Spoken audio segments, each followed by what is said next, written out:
You don't have to accept behaviors. You don't have to put up with the behaviors. You just, if you just understand and accept that things are the way that they are, because people are the way that they are, then it will be easier for you to maneuver, right?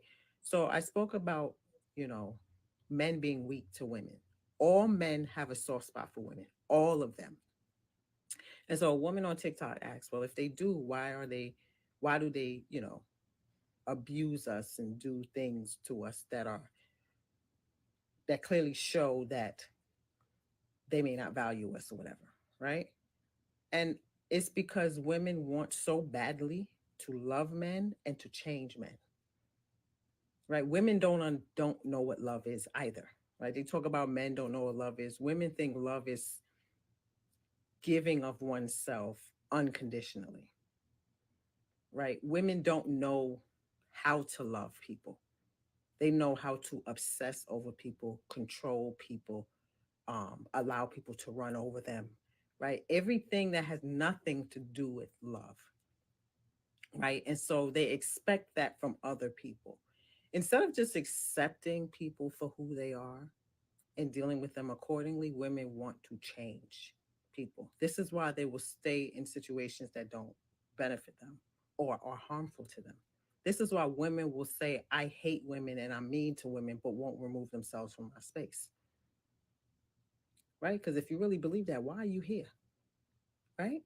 A young woman said to me, I can sell women anything that has to do with getting a man, right? Whether it be teaching women how to be sugar babies or doms or anything that has to do with male attention, male gaze, anything, right? And people have every so often suggested that to me. Why? Because my looks puts credence to messages like that, right? So if I would get online and do get ready with me's or makeup tutorials or, you know, taught women about relationships and how to be with men or whatever it is, women would tune in more because they will believe me more because they think that I'm getting the results that I would be selling them on. Right? You can sell women anything as long as you look the part. And that's anybody, that's humans. But when it comes to men, women lie to themselves. But for many women who claim they want to master themselves, as soon as they get the right response from men, they're going to give up on themselves. I've seen it time and time again. Self mastery is not for the weak, right?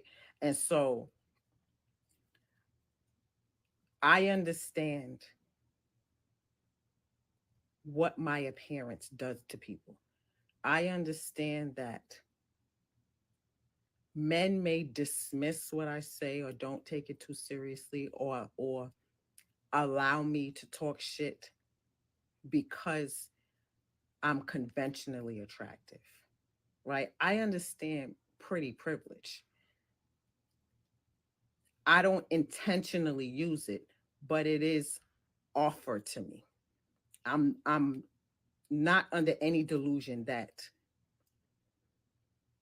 things are given to me a lot of times or I'm preferred because of my looks. This is just human nature. It's just the way that it is. Now, our conscious mind would say, well, that shouldn't be, right? And men who are experienced with women would say, I want more. But the initial attraction, hands down, is most important. It's what men pursue. Men don't pursue a personality, they pursue what's visually appealing to them, right? And so I understand this. So I understand why women would have an adverse reaction to me and why I say if I was unattractive or if I got online looking slovenly, women would be able to digest my messages more. But because they look at me and they see a preference for many men, Would all men want me? No, but I am attractive, right? And for Black women, they see a light skinned woman because colorism always has and probably always will be a problem amongst Black people, right? Um, the light skinned girl always getting chosen and she's always propped up. I understand all of these things. This is why I understand why women react. And a lot of times it's not conscious. They're not purposely doing it. It's just a natural knee jerk reaction. This is why a lot of women will say eventually, "Oh, I've been watching you for a while."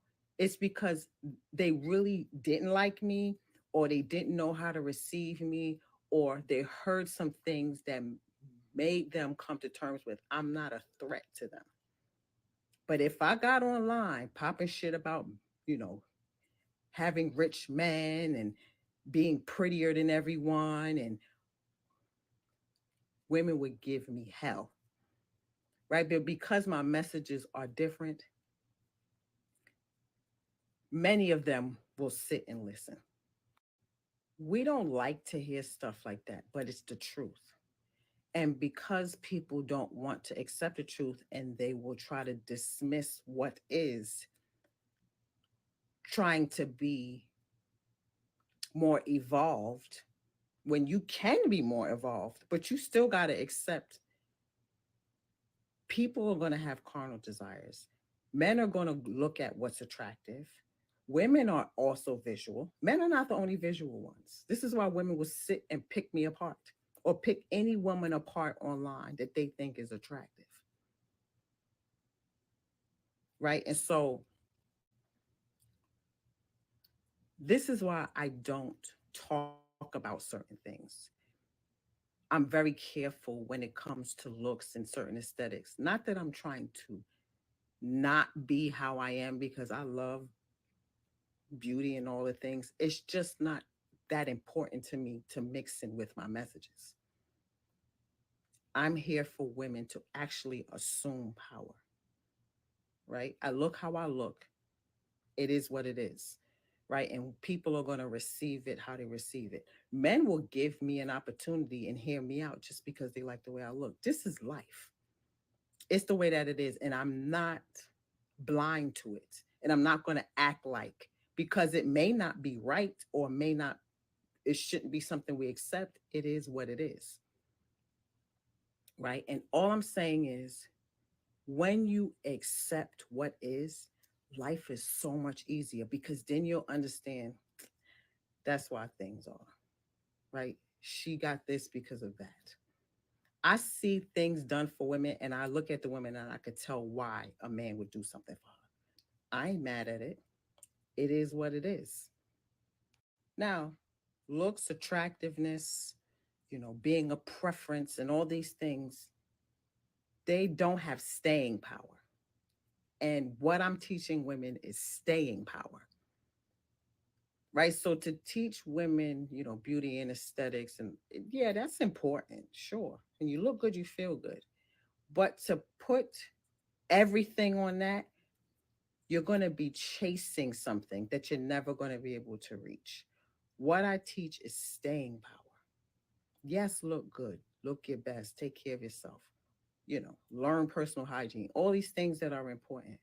But what I'm teaching you is going to last beyond looks because there's always going to be a prettier woman than you, a younger woman, a sexier woman, a better shaped woman. It's always going to be better than you, whether you like it or not. Right? So, how you trump everything is you and your staying power. I cannot be outworked. I don't give a fuck what anybody looks like around me. I'm always going to make my mark because I worked on my inside, not just my outside, right? And that's what I teach women. Whilst knowing why women respond to me in the ways that they do, when they see men agreeing with me, they'll say, "Oh, she has maternal internalized misogyny," or men like her, so they immediately dislike me because they think I'm getting attention because I'm pretty, not because what I'm saying is making sense. Men are just listening to me because I'm pretty, and that could be true. But there are many men who's like, this lady know what she's talking about. and she's easy on the eyes, right? So we got to factor in all of that. That's how humans are controlled. Those of us who have ascended, we understand human behavior. And most people are operating from that bare minimum animalistic space. This is why a lot of men get finessed because they're operating from their carnal desires and not their higher minds, right? Human psyche, human nature, all of these things are going to help you to ascend in life easily, because you're just going to accept what is and then you create from that space.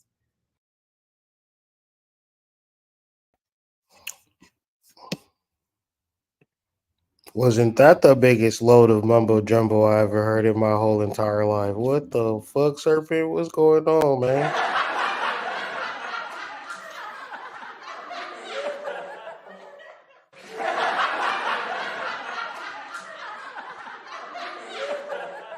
Y'all ready to do this thing, man? Yes, sir. Let's Okay. go. In that mode. Okay.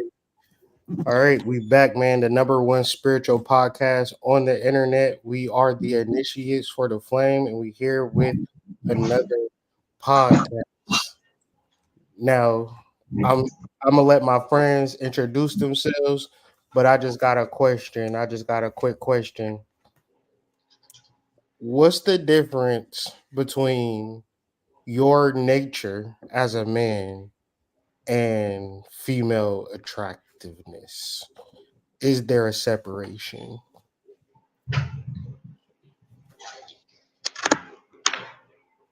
Introduce yourself and answer the question if you can.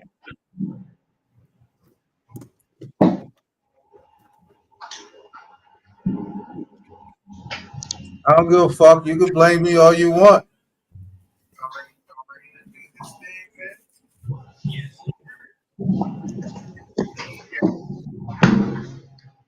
Say that again, Serpent.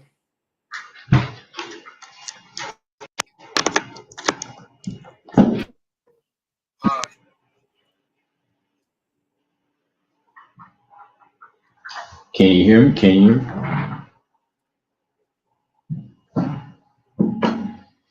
I can hear you now. All right.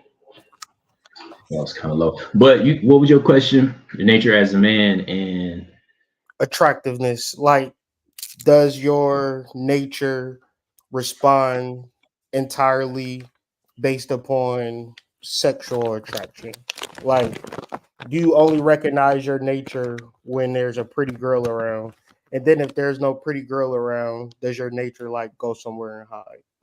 I'm trying to mm, make a distinction in between attractiveness and how it relates to male nature because I feel like guys would fuck a couch. But at the same time, people like insinuate like attractiveness versus like desirability. And I think that's a false assumption and a false like connection in life. Because especially if you're mature.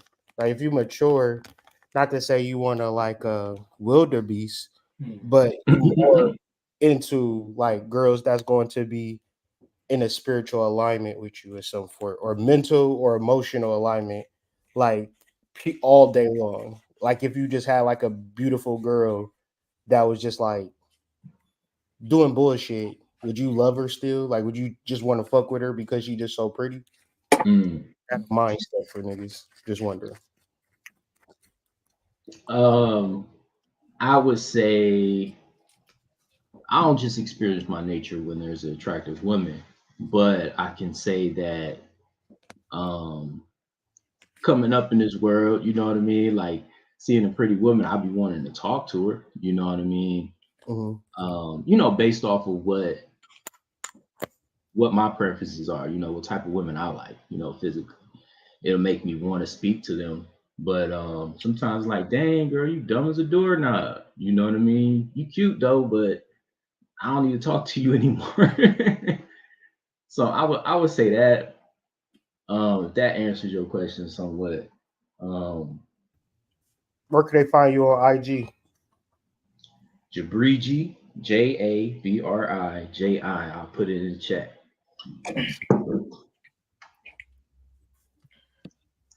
I have to say is sometimes in a way it does, because my thing is to the men, how do y'all act when you be out and about and a woman give you attention? You know, do you just, oh hey, and we'll keep walking, or do you turn around and turn that convo for a good quick second, even if you're not gonna get no butt? You know what I'm saying? Like, can you avoid the attention, or are you gonna dive into it because you're getting it? Because like bro said, some dudes will clap the couch. They'll be like Napoleon Dynamite and be clapping pies. So Damn. If you go to jail, you will see some interesting fuck toys. I'm gonna just leave that there. Dang. Very interesting things. but by the way, you can also find me on Instagram at AD_Senpai33 is in the chat. Go ahead, check out the YouTube at Ascend AD. Most people call me Ascended, but it's just Ascend AD. But you know, if you like Ascended, go ahead. We just reached 100 subscribers, so go ahead, check out the content. I got vlogs of me doing my jiu-jitsu, working out. I got shows with the guys. We got a lot of episodes out. You see this literally episode 10 of the Spiritual Podcast. I got stuff from the Inheritance Book Club. Got my boy Jabriji on there, so check us out. Sacred Talks. There's a lot of things down there, so appreciate the love and support. Please like, subscribe, share. If this video is impactful for you, you know, let us know in the comments, share with us, join the StreamYard link. We in this month, but thank you. Hey. Don't get mad at me because I had to leave the room to change. So could you please repeat the question real quick? We heard you. Baby. Oh um, I was saying, is your nature as a man? In the video that you posted, this girl was saying, you know, I'm attractive, so guys like me. I'm attractive, you know, so this, that, and the third. Mm-hmm. Insinuating that other girls don't get that same attention because for whatever reason. So my question is your male nature, your masculine nature connected to anybody, any woman, any place, person, or thing, or is it just something that surges through you on command, basically? The services through me on command. I would say I used to be, you know, like that, where the allure of a attractive female would completely knock me off of and out of my game. But I would say I was more of a dependent at that time in my life, and now I'm less of a dependent, so to speak. I'm more of a cooperative type, but I absolutely call on my manhood whenever I want to, my masculinity whenever I want to. Yeah, so my shit is not tied to any woman or anything in particular. But it used to be. And Sacred Serpent, Racine Maurice on Facebook and Instagram, Sacred Dark Sacred Serpent. Also, Initiates for the Flame on Instagram and Facebook. Initiates Substack, and of course, Foundation, White Rabbit Psych, and Columbian Exchange. And yeah, Ashe, and thank y'all for the space once again. Oh yeah, check out the Covenant Exchange, man. Especially White Rabbit.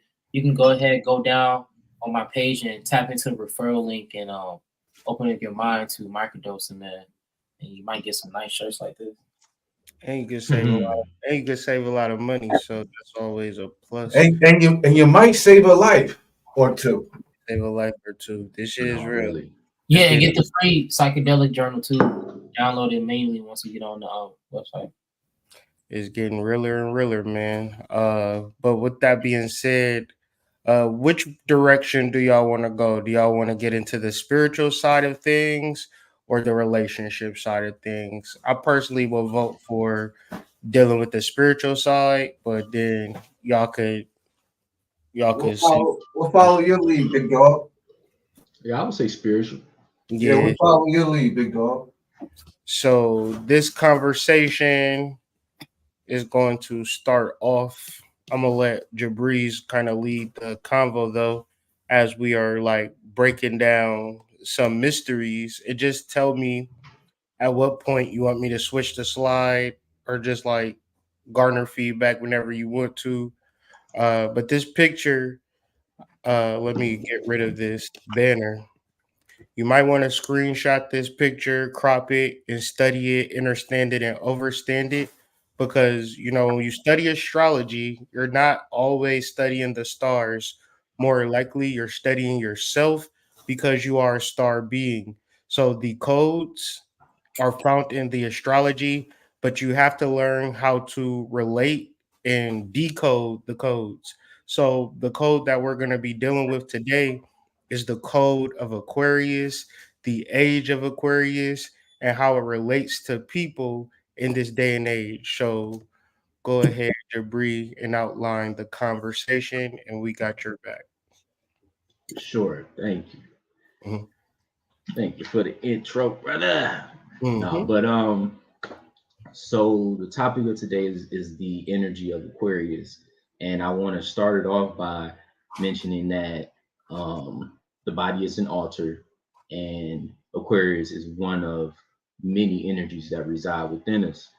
Um, and so the body part that I want to, zoom in on is the calf, and the calf, excuse me, represents like Mayat. It represents balance, represents stability. Um, and when you bring in Mayat, it talks about forgiveness. It talks about order. It talks about the true law. Um, go to the so yeah, this is a picture of Mayat. I know sometimes you'll see Mayat on the justice card, but here I'm relating all the Kemetic deities to a different sign, and Mayat aligns with Aquarius. Um, go to the next slide. I think it's the star card. Yeah. So something that we've been rapping about is the sign Aquarius, and specifically it being a star and its glyph as well, as you see at the bottom right of the word star. Um, so I was posing a hypothesis that the Aquarius being called the water bearer, I'm looking at it to behold, to bear, to see, to have something within your sights. So it has the stars or the firmament in its sight, and that's why it's called the star card. And also being able to direct the light, so being able to read the light code and somewhat of a form of technology. Um, the glyph even looks like electricity. You can relate stars to electricity, but is that being made clear that the firmament is something that's to be held by the star card, and what's in the firmament are the stars? Yeah, because you can, for the people who's been keeping up with the Hairpins Book Club, you can literally go into your Bible and get into Genesis, and it talks about the firmament. Understanding that, even understand the star, because we are a representation of star. Shit. Every nigga is a star. I'm about to look up what the firmament means in the metaphysical dictionary. I'll do truth.org. Of course, best site. Truth unity. And where you guys Another can find that is Genesis chapter 1, verse 6. Faith and mind power, a firm, unwavering place in consciousness, the firmament in the midst of the waters is an idea of confidence or faith in the invisible. So that goes into what you were talking about or what you were explaining. Because Mhm. if you're actually looking at stars and their light, that is a past, like the light in theory is supposedly millions of years old. And you're like the star is in a whole different reality and it takes us so long to even see it. Like, so the idea is like you would have to have faith because the whole thing is about distance, time, and space. All of these particular thought forms, like just to say, like, all right, in 10 years, I'm gonna be doing this and I'm gonna be doing that. That's a level of faith in the invisible because who the fuck knows what 10 years is going to look like. But yet, and still, when you look at things that come into manifest, a person will say, man, I've been working on this for 10 years, man, and I finally did it. Right. So it's like, you can say, yeah, I don't want to actually believe in stuff. And then, like, because spiritual people is the ones, man. Spiritual people will have an idea that they do not give a fuck about. You feel me? And it'll be like, I don't know, it might not even work out. I might be moving or, just all these different excuses. But it's like, yeah, you actually can change your reality if you're able to kind of like, if you think about the calves, it's a lot of theories. I'll let you cook. But if you think about the calf is your movement through life. Like like is the thing that you're gonna press up against to get going type shit. Mhm. Yeah, and to piggyback off of that, um, the calf specifically in Chinese medicine, or Taoist Chinese medicine, I believe that's the proper way to say it. Yeah, this post right here, perfect. So could you slide down a little bit where you see the one, two, three, and four? Yeah. So I'm gonna just read a little bit off of it. Um, Basically, the calf is a second heart. It helps blood flow and it delays aging. The calf is the load bearing wall. It can be said that more than half of the activities and energy consumption in a person's life are completed by the calf. Reduced function of the calf has much to do with elderly who fall. It's also called the traffic artery. 50% of the nerves, blood vessels, and blood in human body are in the legs. Wow. It got 60 acupuncture points. The 6 essential meridians also No, pass through the say that one more time because calf. that is crazy. 50% 50%. of the nerves, blood vessels, and blood in the human body are in the legs.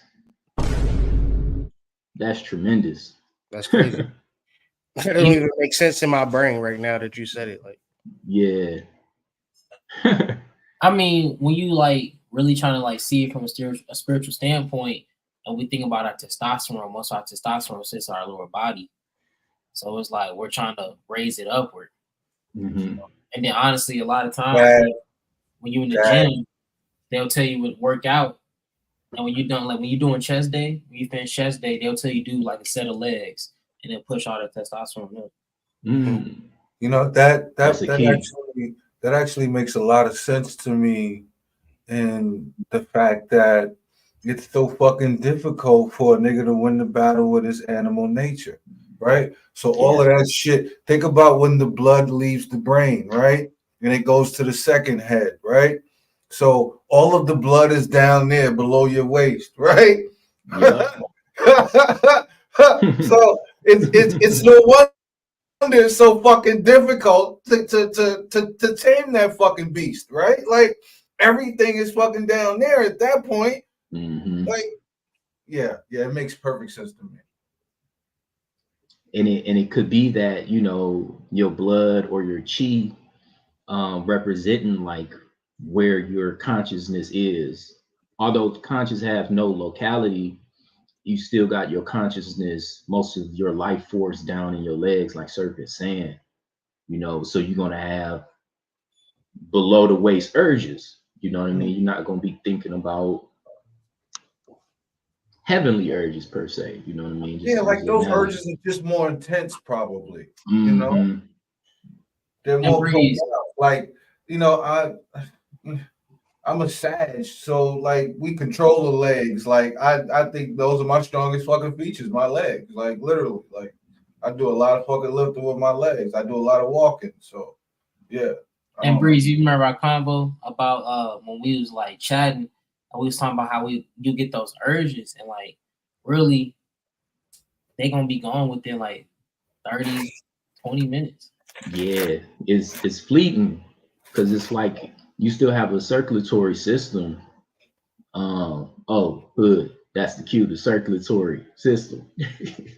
Yeah. Your Oh my bad. energy. Hold on. Well, was that the one? Yeah, that's no. This is good. Okay. So circulatory, moving through a circuit. Kind of we already related Aquarius to electricity.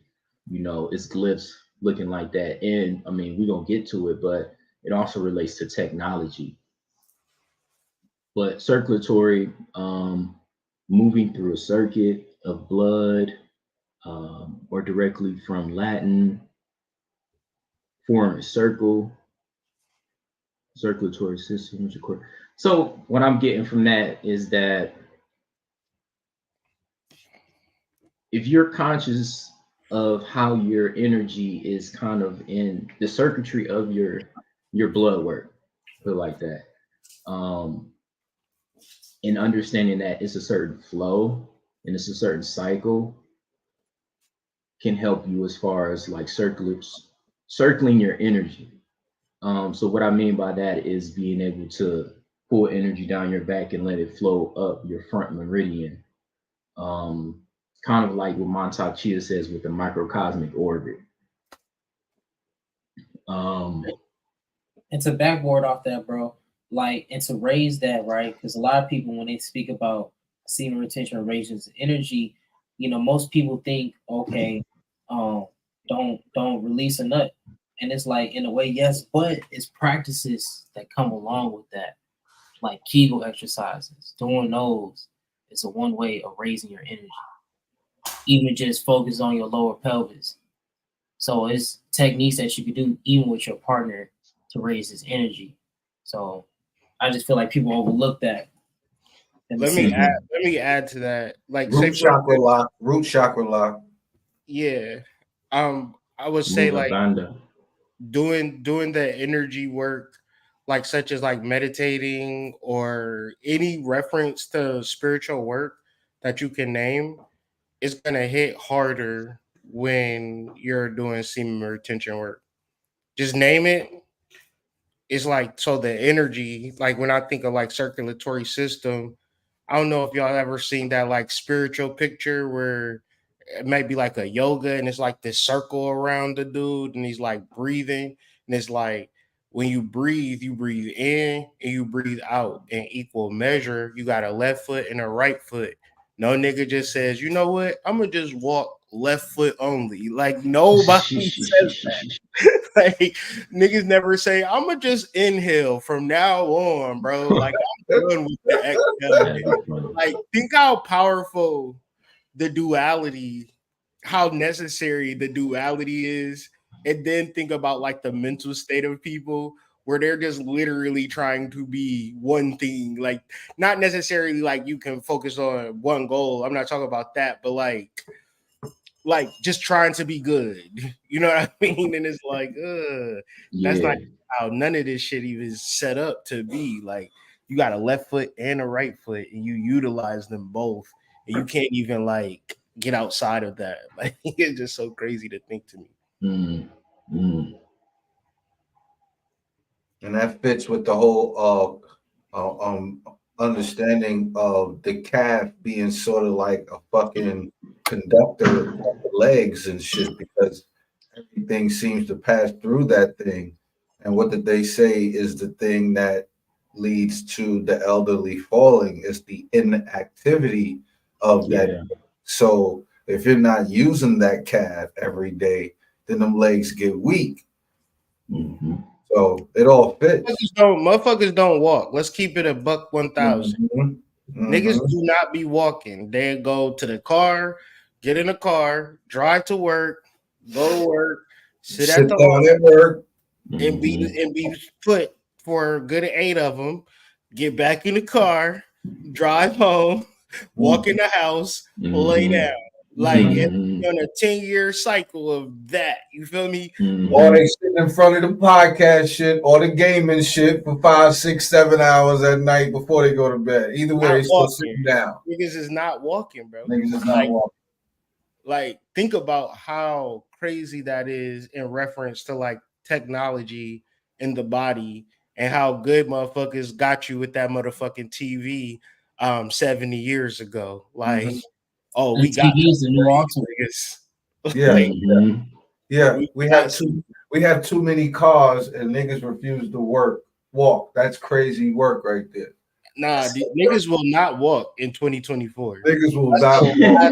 That niggas is gonna do. Remember, I don't know how many of y'all is millennials, but a millennial experience is walking to school. Yeah. Walking home from school. And like all of your friends is like mobbing from school to wherever. And it's just a group of kids at 3 o'clock, like all over the city, worldwide, right? Yep. See that anymore. Yeah. Period. At all. That's just School days was crucial. AD, you ain't walked to school, did you? No, I did. Those days You was did? crucial. Okay. Yeah. I remember falling down hills. I remember all types of fights. Getting food Hell up. yeah, the fights. Yeah. Those are the best fucking days, man.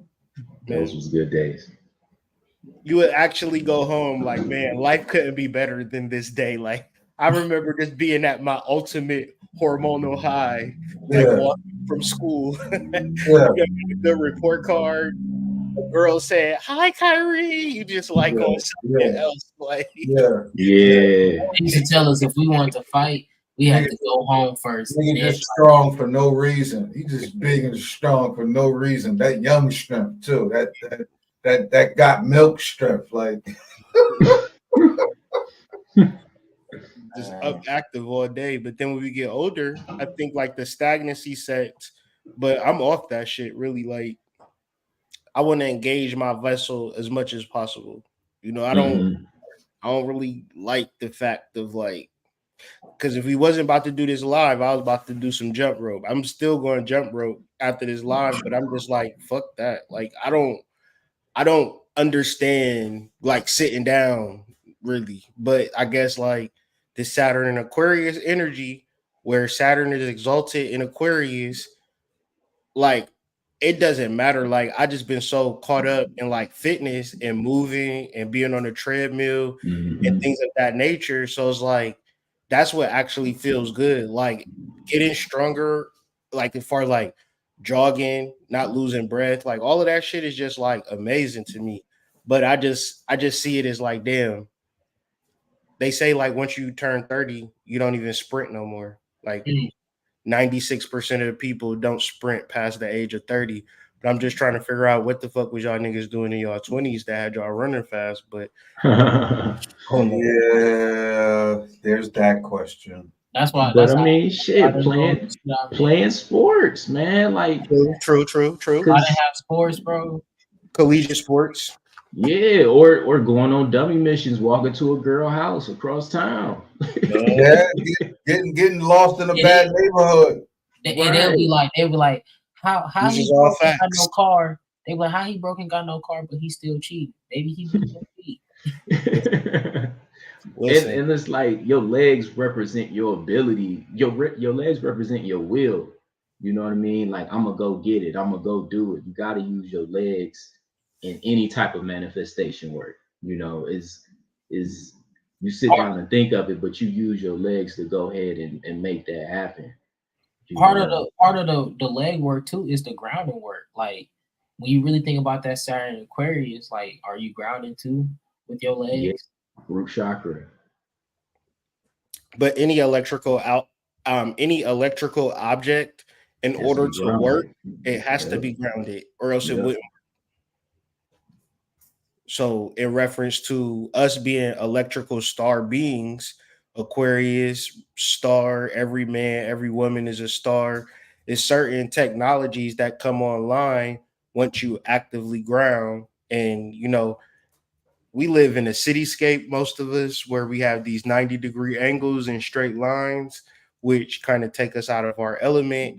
We not walking, so these particular things, like I think Pisces deals with the lymph nodes, Aquarius deals with the circulatory system. So to me, it's like having clear passageways. And when you young, as y'all was referencing, you have all of the energy and you're just having like all of the clarity, but you don't appreciate it. And then like I'm 40, so I'm not like 60, 70, but I see that shit. Like I see that shit and it's like, oh hell no. We about to not, it's over with. Like I don't want to do nothing that's stupid. You know what I'm saying? Help me out. Like, oh, we about to drink beer and eat fried foods. Nope, I'm not doing it. Like I'm turning 40 this year. So it's just like it's like a crazy revelation. Like if you just do whatever in 20 years, your shit gonna be fucked up. And that's like, whoa. That's like, whoa, like okay, fuck that. I'm Gucci. Fuck that. Fuck that. With that Kendrick Lamar. It's like it's your understanding, you know what I mean? It's like what's under you is, and it also has the implications of like, Aquarius is also like psychic, you know what I mean? Psychic faculties and stuff like that, and being able to see metaphysically, you know what I mean? See what's not there, in a spiritual sense. And then we got here groups, clubs, collective endeavors, friendships, humanitarian ideas, global awareness. Could it be that when you get old, your participation in this is kind of like directly related to your health? Yeah. Usually when older folks retire and they're at home, they're not doing none of this. Yeah. Maybe they'll donate money, but they're not doing any of these things. And that's really a Gen X phenomenon, baby boomer phenomenon, where like, so their parents, the Gen X baby boomer parents, left them with something and they were like active in their development. Like, I bet you your great grandmother and your great great grandmother lived together in the same house at a certain point, because the family was one thing. But now, based upon modernity, women are feminists. And I'm not saying it's wrong. It just is what it is. My mom went to work. You know what I'm saying? So, like every day, her ass was at work. You feel me? It wasn't no, I'm a stay-at-home mom. That wasn't never. Nope. Not even a thought. Not even a concept. So, and that to me is a reflection of the culture, where the normalization of being a single whatever. How are you going to be in your 11th house exalted and you're a single whatever? It begs the question, like when like the disruption of the energy, like it's really intentional to me when like it's hard to even have a conversation on Aquarius because most people are single-minded. Like I bet you a majority of the people that you're gonna come across, they give a fuck about themselves, maybe they close family and friends, but if that, you know what I'm saying? And then that's where it stops. So when you get into the 11th house where you're like, all right, I care about the world. Like when I told people, like, I remember like being in places and saying, man, I want to impact the world. And we had a factory somewhere, and them niggas looking at me like, nigga, you retarded. Like, bro, get like, I don't give a fuck about none of that shit. You feel me? And I'm just like, man, I'm gonna change the world one day. They like, nigga, you was late to work. They about to knock your pay. They said, tighten up, bro. Lock in. Huh? They said, tighten up, bro. Lock in. Yeah, we at work. We're like, what the fuck? But like, I think like in the deeper recesses of our spirit, Oh, you um, trying to acknowledge? yeah. Do In you a think you deeper, better than me because you read? in a deeper recesses of our spirit, we want to impact the world. So how do you attain that? And it's a deep message in all this, bro. Like I just feel like if people were to understand that 10th house, 11th house transition, crucial.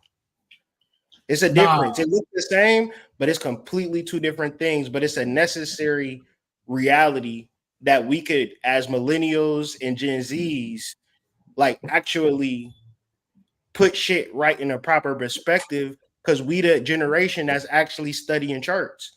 Our moms and grandmas did not give a fuck about astrology, period.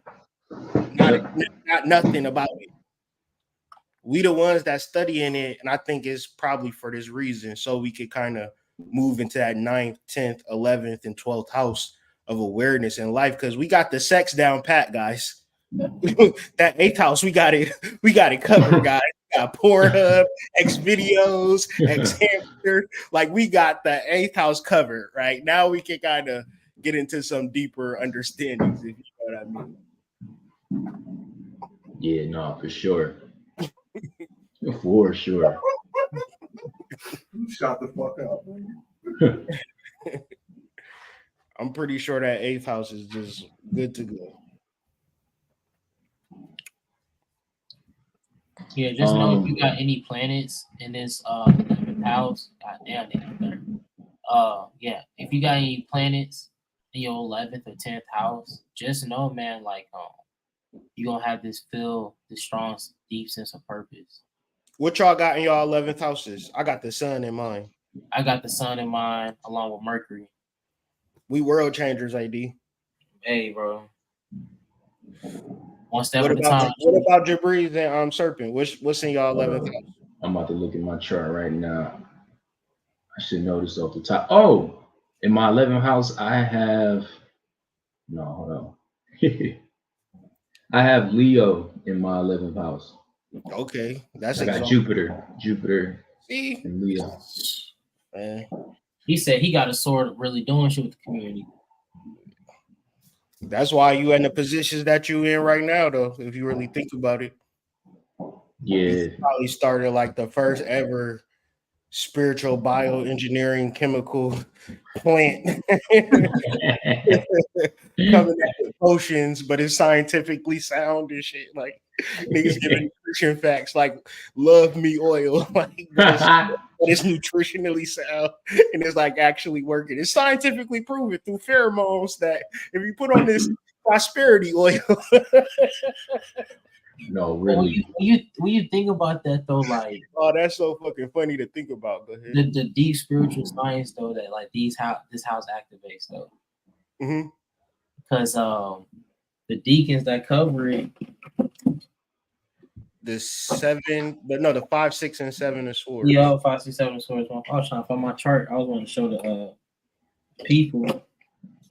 Was 5 a bad idea? 6 is science. 7 is deception. Ability, yeah, either or.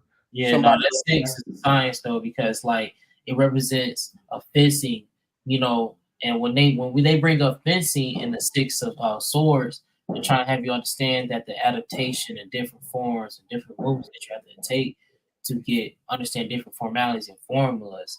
Like that's why they call it the science part. You always change and reform your hypothesis. Science have to be something that moves in a way of fluidity. Yes. Wrong, Yeah. wrong planet.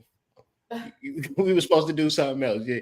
You ain't telling me they was going to do this every year, God. This was something you ain't put me on to. What the hell? Happy July 4th to people, if y'all into that. How was the ribs? One in the chat. Y'all do any cookouts today, or y'all just stay low? Stay low key. I got a friend getting married tomorrow, and they got an open bar. I'm be on the wine though. Your friend study astrology? Who, mine? Yeah. No, it's so I got two friends that's getting married tomorrow, and both of them are writers. Hmm. And they write like children's books, they write novels and stuff like that. But I think it's interesting that both of them have the same career. And they both get married on a new moon. Yeah. And they writers, and it's a new moon in Gemini. Gemini is Yes, sir. exalted with writers. Yes, sir. Astrology is fake, y'all. Let's stop talking. I don't even know what the fuck we even talking about right now. Yeah. But like one thing I want to say is with Aquarius, it's kind of like there's different models that we create to understand this information. You know what I mean? Because you can use whatever means to actually help yourself study spirit and what it means to cultivate the spirit. I think the Aquarius represents cultivation of the spirit, or the Holy Spirit per se. Um, but understanding that like whatever modes that you use to study it isn't spirit. You get what I'm trying to say? Like astrology is talking about the energy, but astrology isn't the energy. Mm-hmm. So yeah, it's a million astrology channels, so it don't mean that the study of astrology puts you in the right place all the time. Mm-hmm, mm-hmm. I like to describe it as like dogma, and like people who go to church every Sunday will tell you, you know, you should go to church every Sunday like me, because I go to church every Sunday, nothing bad happened to me type shit. And then when something bad happens, they be like, you know, it's all in the Lord's plan. You know, it's like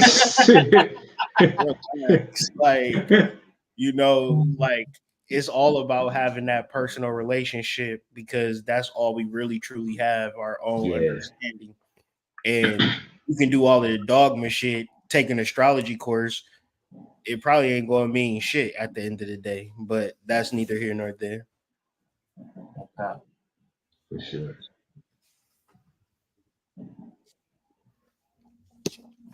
What we got on the next slide? Technology.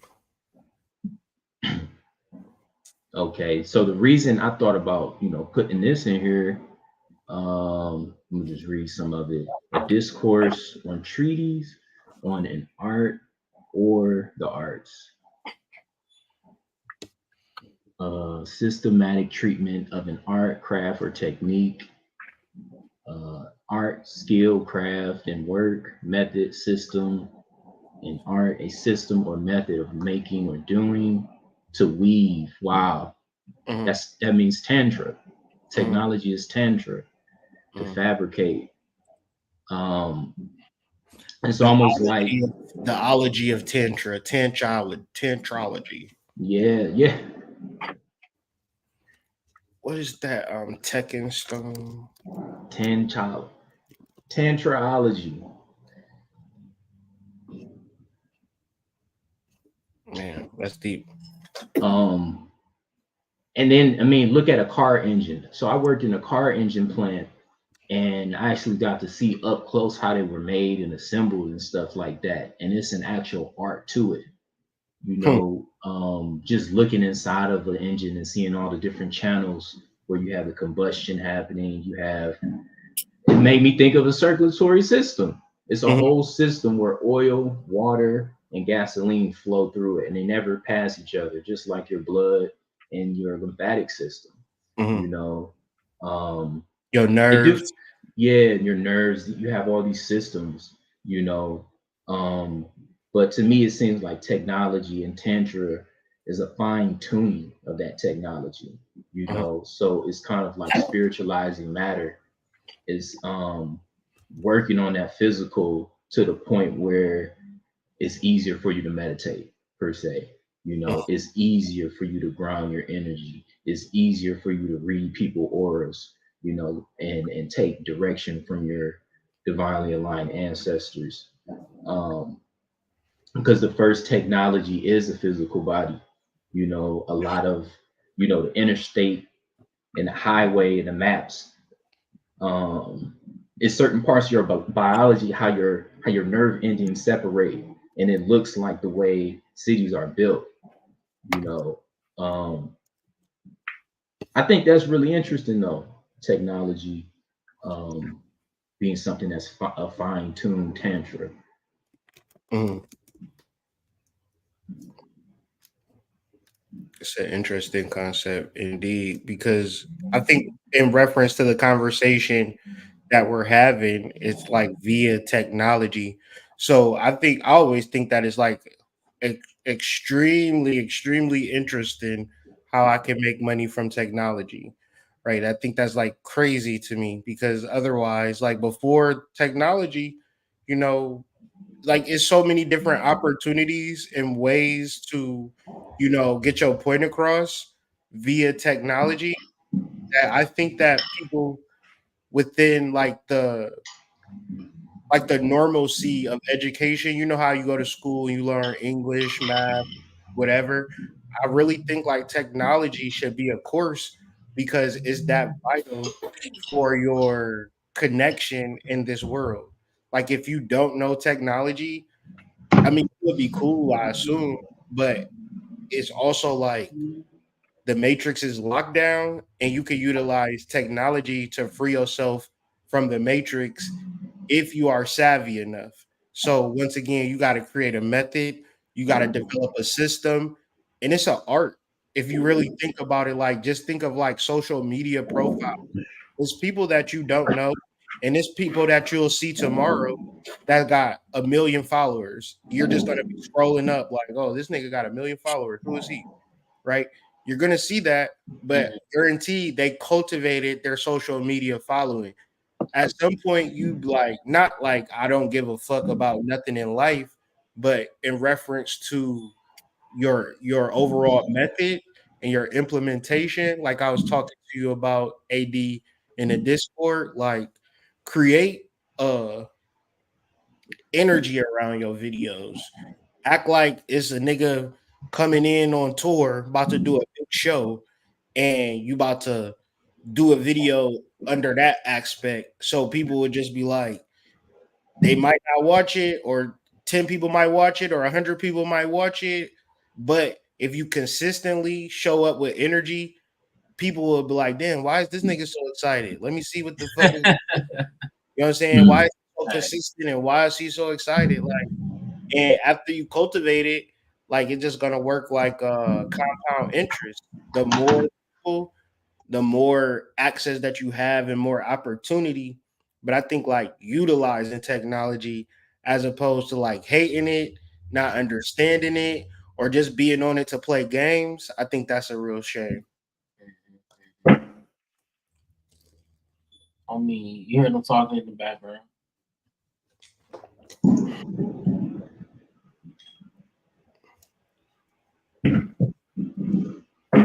What you have this one on for? So in the show X-Men 97, this is a villain. His name is Bastion. And basically, he's a human sentinel. And if anybody know about X-Men, the Sentinels are basically like robots. They like these 14-foot tall robots that basically been created to just like exterminate mutants. But at a certain point in time, they had this android named Nimrod, and Nimrod was kind of like he was a robot, an android, but he could do stuff like morph his arm, like turn his arm into a machine gun, or turn his arm into a sword or an axe or something like that. And long story short, they time traveled, infected someone with a techno organic virus, and over time it became this man named Bastion, who basically was very sensitive to like technology. He can like hear electricity in the power lines and stuff like that. And he also hated mutants, but it was because of the genes of Nimrod in him. So basically he had technology within him, but he was still an organic being. And I just think it's interesting. Maybe this is where we're going to be headed towards as the ages go on, being merged with technology more and more. Like the whole thought of like Simulink and stuff like that, or how we got Siri and Alexa, and how we can go across country in a car and not actually physically drive it. Mhm. So I just thought it was interesting, kind of like this character was a merge of man and technology, but he was still like a quote unquote organic being. Hmm. You ever heard of Ray Kurzweil? No. Yeah, that dude, this dude crazy. Um, yeah, he goes to like, well, what you talking about though is like right exactly, right and exact. Ray Kurzweil is an AI scientist, and in a long story short, he created like artificial intelligence and like created like these systems, and like he's an older guy, he's like 76, but he takes like mad supplements every day. He said he's just trying to live to like 2031, and he said AI will be so advanced by that point that we will be able to live forever. If y'all ever like this is kind of like one of the goats, like probably like even before I was conscious, I would be into his stuff, and Okay. I was listening to him in the 90s. You feel me? His books, like he had books that teach you how to live life. Like it was a time in my life where I didn't even chew my food. He was like, if you want to live longer, you gotta chew your food at least 30 times. I'm like, oh, okay. I didn't even know that, but how did I know? Like he just It- had a lot of like normal everyday life, but he's like super smart. Go ahead. One thing that makes what I just thought of while you were saying that, Hood, is the humanitarian work in that, the Yeah, for Aquarian sure. energy behind it, That's real. because what is technology if it isn't helping humanity? We know it can be used in other ways, but Right. the whole reason we used it is to supplement our experiences on Earth, not to, be the end all be all. Okay, and then when you said that makes me think about something like let's scale back to when the internet first created and why you would need it and why you would use it. It was literally a tool to help you just either answer questions, get iceberg sweaters, you know what I mean? Like just like it's Mixtapes. mixtapes. It's a device to help you as an individual, but it's all these people that's like behind the wall, so to speak, putting out quote unquote content. But when it first came out, it was just websites and different places that people would congregate. But it's always a mode of the internet where somebody is doing something basically for free or extremely valuable. And I think that if you're a person, you want to tap into this energy, all you have to do is think about that. Like technology is used to help human beings accomplish things that they otherwise couldn't. And so from then 1996, when I used to go to the library and write my name on this sheet of paper and get on the internet for 30 minutes and just search Yahoo, like what the fuck, to now where you can just use your phone to get a car to take you to your sneaky links house, right? It's helping me. Like Uber is a humanitarian act if you think. For How sure. many niggas want to take a taxi and like I'm in the hood, ain't no taxis riding around. So what the hell? I can't hail a taxi, but I can definitely get on the app and call a Uber. Genius Mhm. idea, but it's like actually tapping into also education on how we can move forward. Yeah, I would say from having Jupiter in the 11th house is figuring out what's needed. What can you bring to the table that's needed, that can be of service to everyone despite whatever they got going on. You know what I mean? Like for instance, everybody drink water. So having bottled water, or alkaline bottled water, or or the automobile. You know what I mean? No matter what's going on in the world, people are still driving their car. No matter you mad at your baby mama, or you about to go to war, you about to go to the grocery store, or you just joyriding. Like having something that that's as essential as like air or water,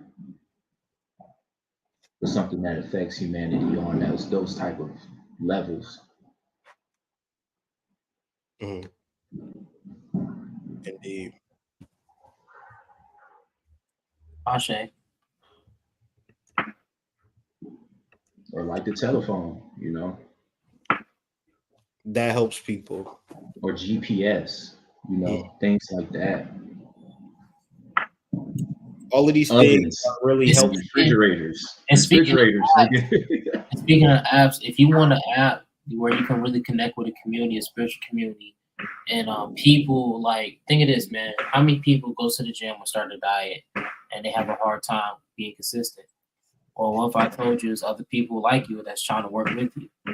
Well, if you check out the links below and join the mystery school, you can join our group and you can talk about all these things, your workout programs, things you like to do. Uh, Recently, someone just uploaded a Inspired Shake to try. So join us and check us out, man. Be consistent and find your people. That's all I gotta say. And that's some 11th house stuff right there through an app. So that's Leo's son, and so house of 11 house. That's some Mhm. strong energy. Yeah, I mean the 11th house is just I think like you would have to be ready for the conversation, but if you was ready for the conversation, it would just make sense. So if like you want to like I think it's a good segue too to kind of deal with this because I think it's very powerful if you're ready to like understand and overstand the astrological understandings of life, like being able to focus on your purpose. You know, you hear it all the time, like, what is my purpose? I want to know my purpose. But I think the purpose is very clear once you understand that you have to do some work, some inner work to get to that level of knowing what your purpose is, i.e., get good at what you need to get good at. So we also can relate Leo to Aquarius. Doing Kundalini work, inner work, will then deeply affect in what your purpose is because it would have to be something that you're good at, something that you enjoy doing, whatever that is. But in the AD had referenced the labors of Hercules, and we were kind of looking for some astrological interpretation and relating it to Aquarius. But this is your stream of consciousness. Let us know what was on your mind that brought you to this understanding and overstanding. Just one past studies and getting like one thing about Aquarius is connected to Uranus that you're going to get those flashes, quick sun and boom. So when you guys were just talking about these astrological correspondences and the age of Aquarius, one way not to bring it up is think about a form of reality that was brought upon in a mythical story like Hercules. So, because when we was thinking about tarot and we think about the path of consciousness through the astrology wheel, tarot also expresses the fool, which we got on. So please go check out a recent video, Julio, where we talk about the fool card and a recent celebrity passing, Ashe and RIP. But it just brought me to that mind. So, and the fool card speaks to, the journey through the astrological correspondences.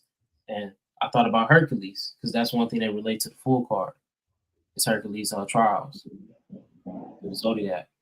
Mm-hmm. So, and I feel like it's a way you can understand your zodiac too, in a way for yourself. Because I'm Aquarius, So I'm trying to. I think, like as you said, that I will probably like do like a live or just like go through these in the mystery school just on some because it's really really interesting. And this is just like my first time like really really looking at it, and it was like just kind of it's very abstract and it's very kind of hard to understand at first, and I like that because I like to be challenged, but then it's a reward once you understand and overstand the connection.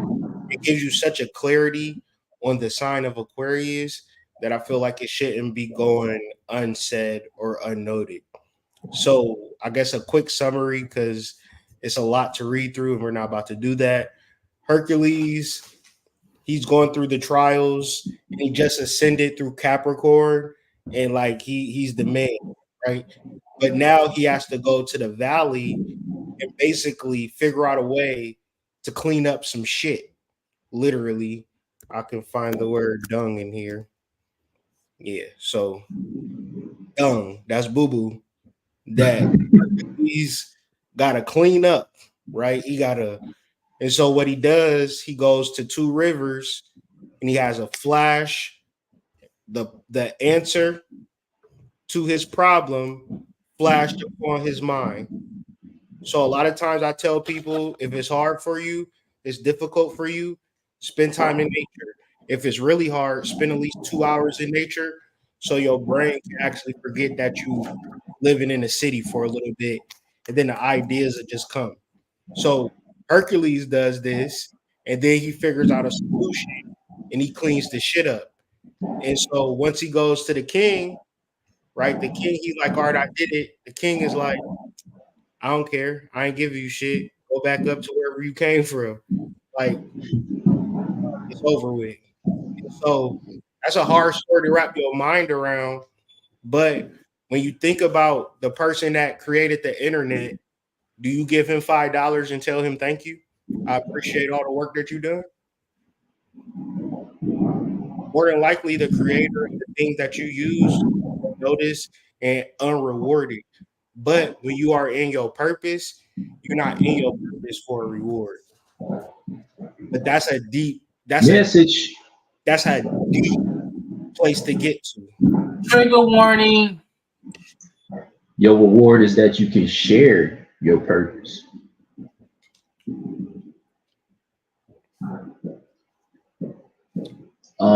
One thing I do want to point out is that Hercules was known to be half man, half God.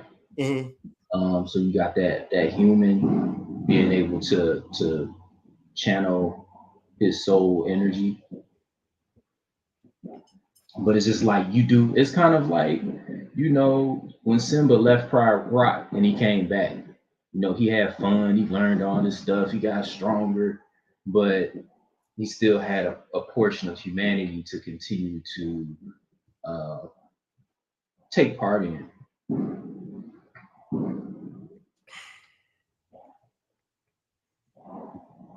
Like it's that 10% that they talk about in the Bible, right? Or the scientists say you only use 10% of your brain.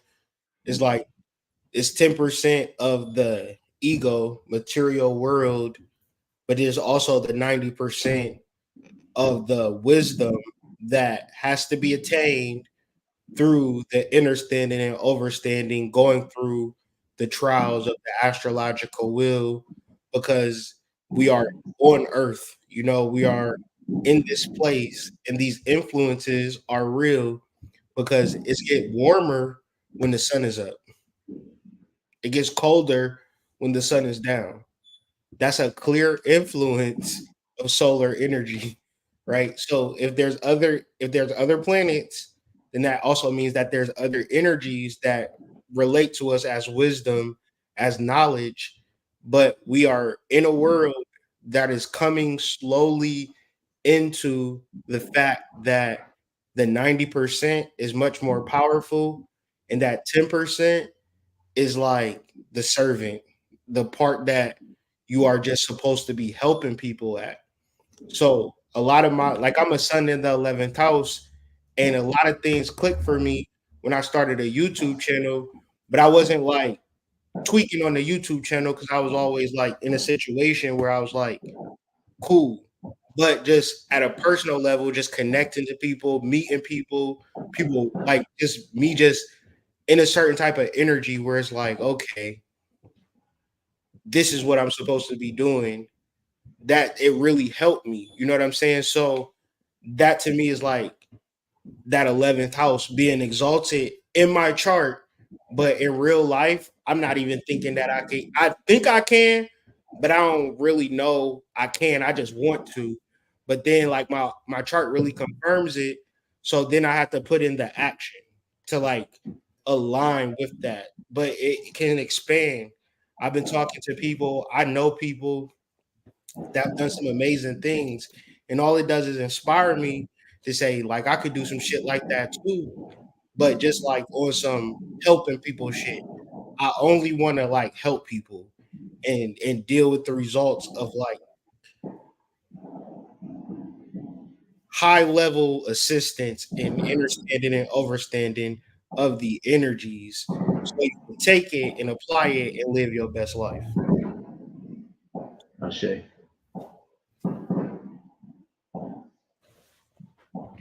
For some reason that got me thinking about purpose versus pleasure. And like, you know, he was feeling himself as he was making his way through all of the placements, like all the houses. He was feeling himself.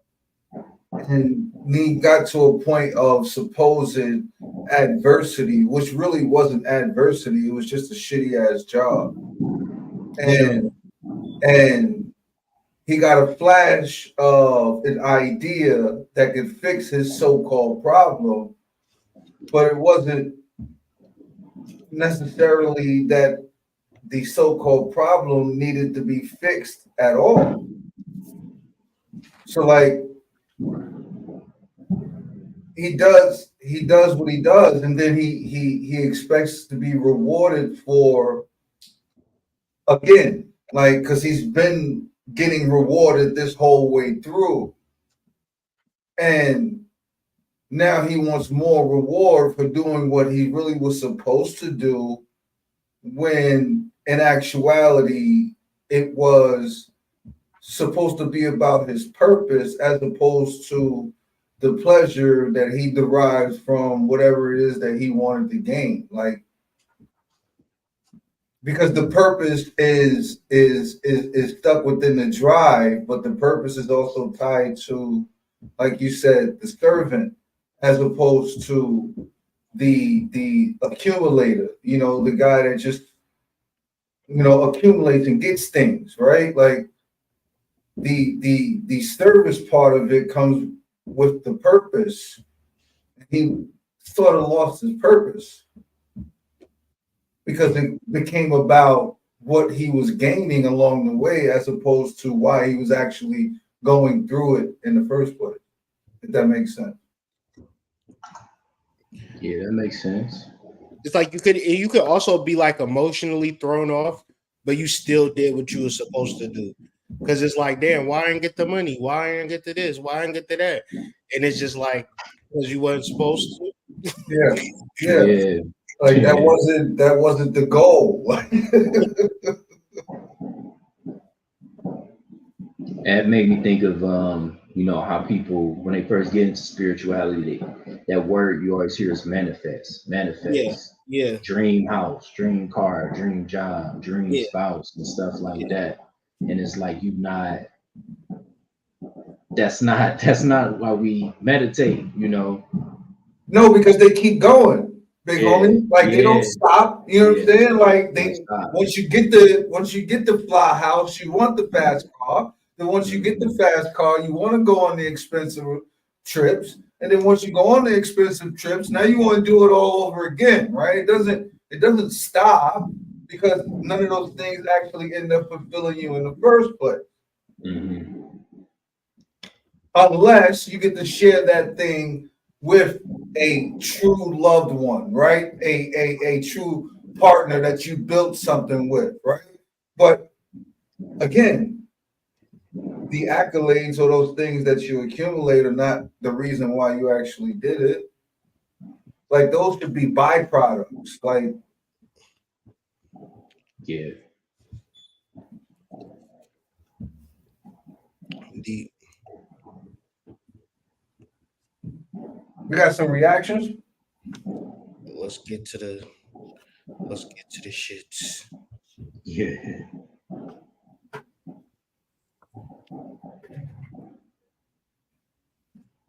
It's muted. You said it's muted? Yeah, or at least on this side it is. Yeah, I can't hear it. All right, I'm gonna stop sharing it. it's super low in the first place. Let's I'm gonna try to share it again though. Make sure I had the proper settings on. Share screen, allow. Do you lose audio when you share links? No, you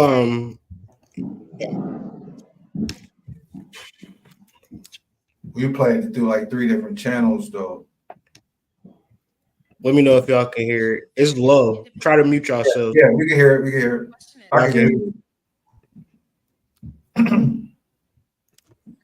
My question is marriage in today's society a realistic expectation for a young, independent, beautiful Black woman?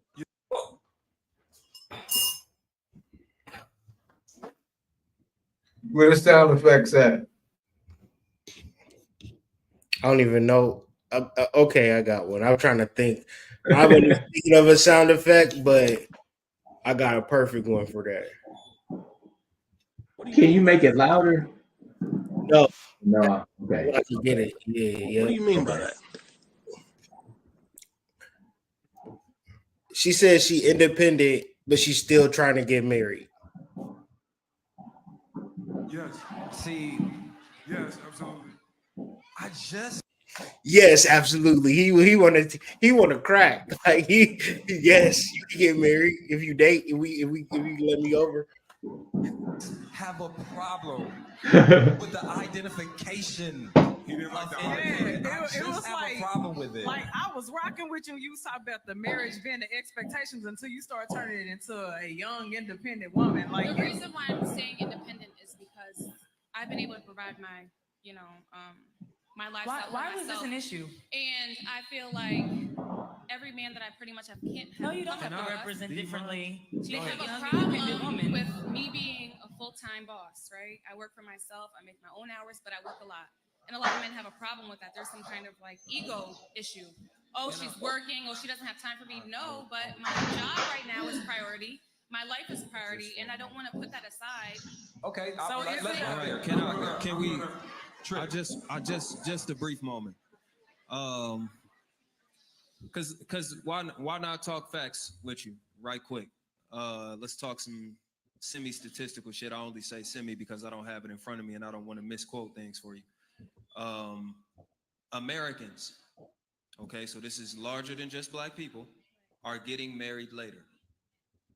The reason this is happening is because homes are becoming harder to purchase. Yes. What it means to settle down is becoming harder to achieve.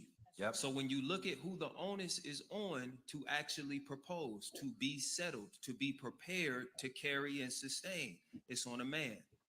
You being young, if a man is not able to get settled until later and later in life, we're talking about now at this point in the economy. And again, I haven't even talked about Black people because it gets worse for us. I want you to know that this is an American problem.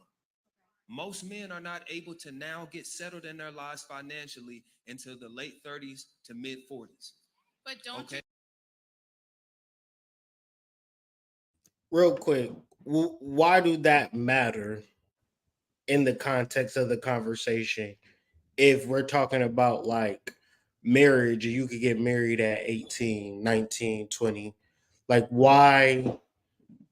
What's the, in y'all opinion, what's the point of him saying that? Because I guess we're going to be reacting to the responses, not the actual conversation that the woman is posing.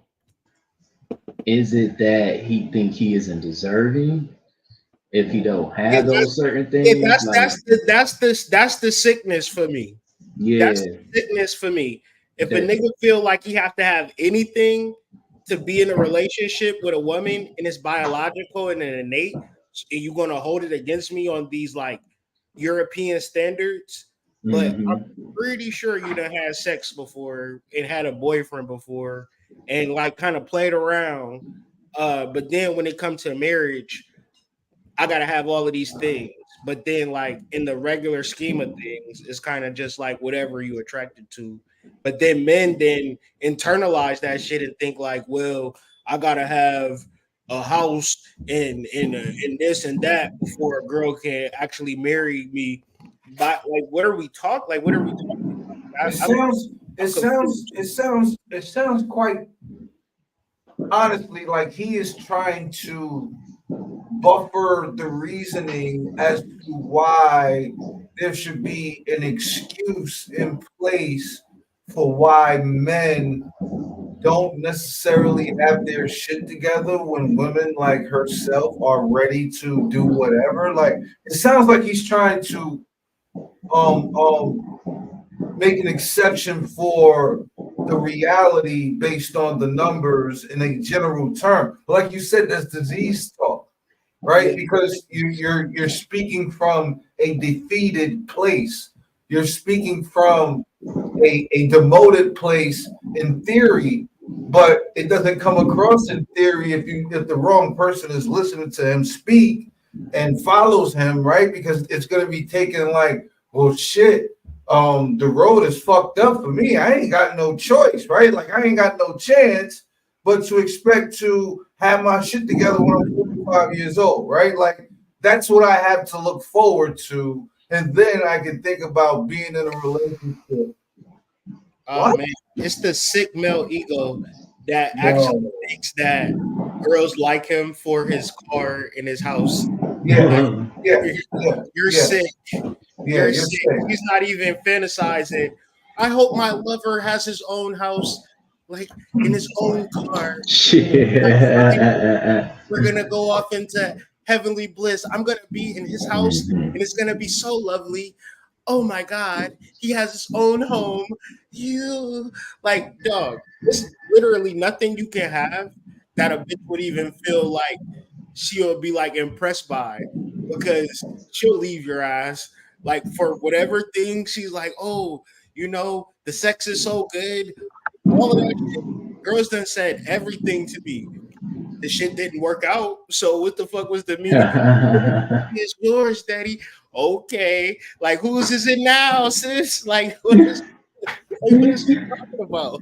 And real talk, like since he wanted to invite the whole European aspect into this thing, he might as well just he would have been better off just saying, hey, Jeff Bezos and Elon Musk and Bill Gates all lost their women, and those are the top 3 richest people in the fucking whole world. So yeah, it doesn't sound like any of y'all standards will ever be met on any level if we want to incorporate the whole European side.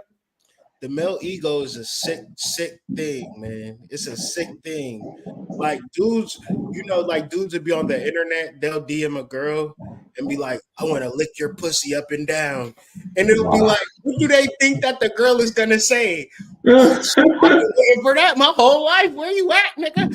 I'm about to, like, niggas do not know what a woman wants. Like, you know how it's like 15% of men get cheeks, the 85% of niggas just like watching porn, like in the animal kingdom and shit.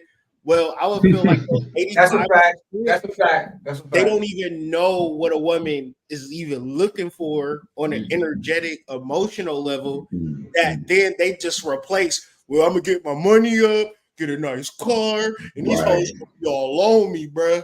They're gonna be all up on me. And it's like, dog, we was getting pussy ever since, bro. Like since I can remember, about 5 years old, we've been attracting women, like not like other 5-year-old girls, but girls always been in the game plan. You know what I mean? Like it's never been a thing where it's like, man, I can't figure these girls out. These is like, but it's just like an energetic connection between man and women. Why would I then double back and say, man, I need a lot of money to get the actual woman that I want? And then the double point of that, what do she need to have to get a nigga with a lot of money?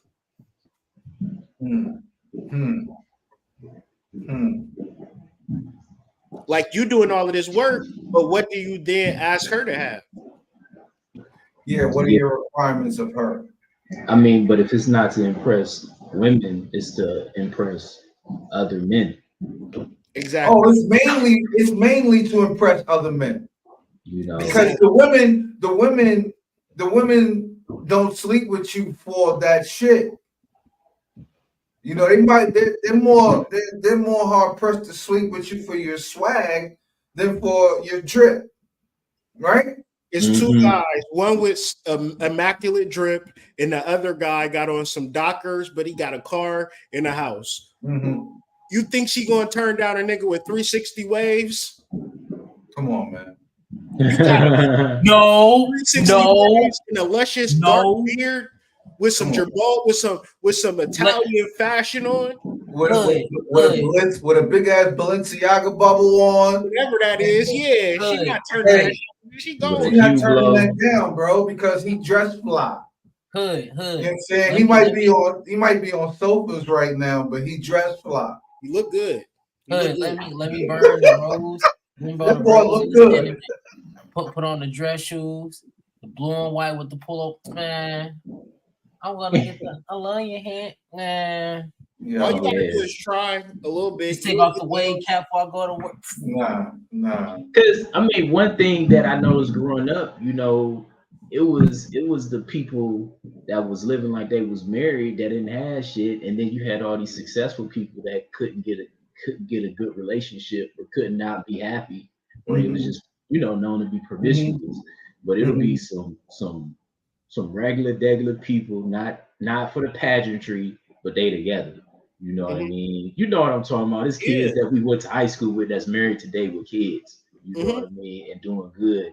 And just then the popular people look like they done fucked 80 people.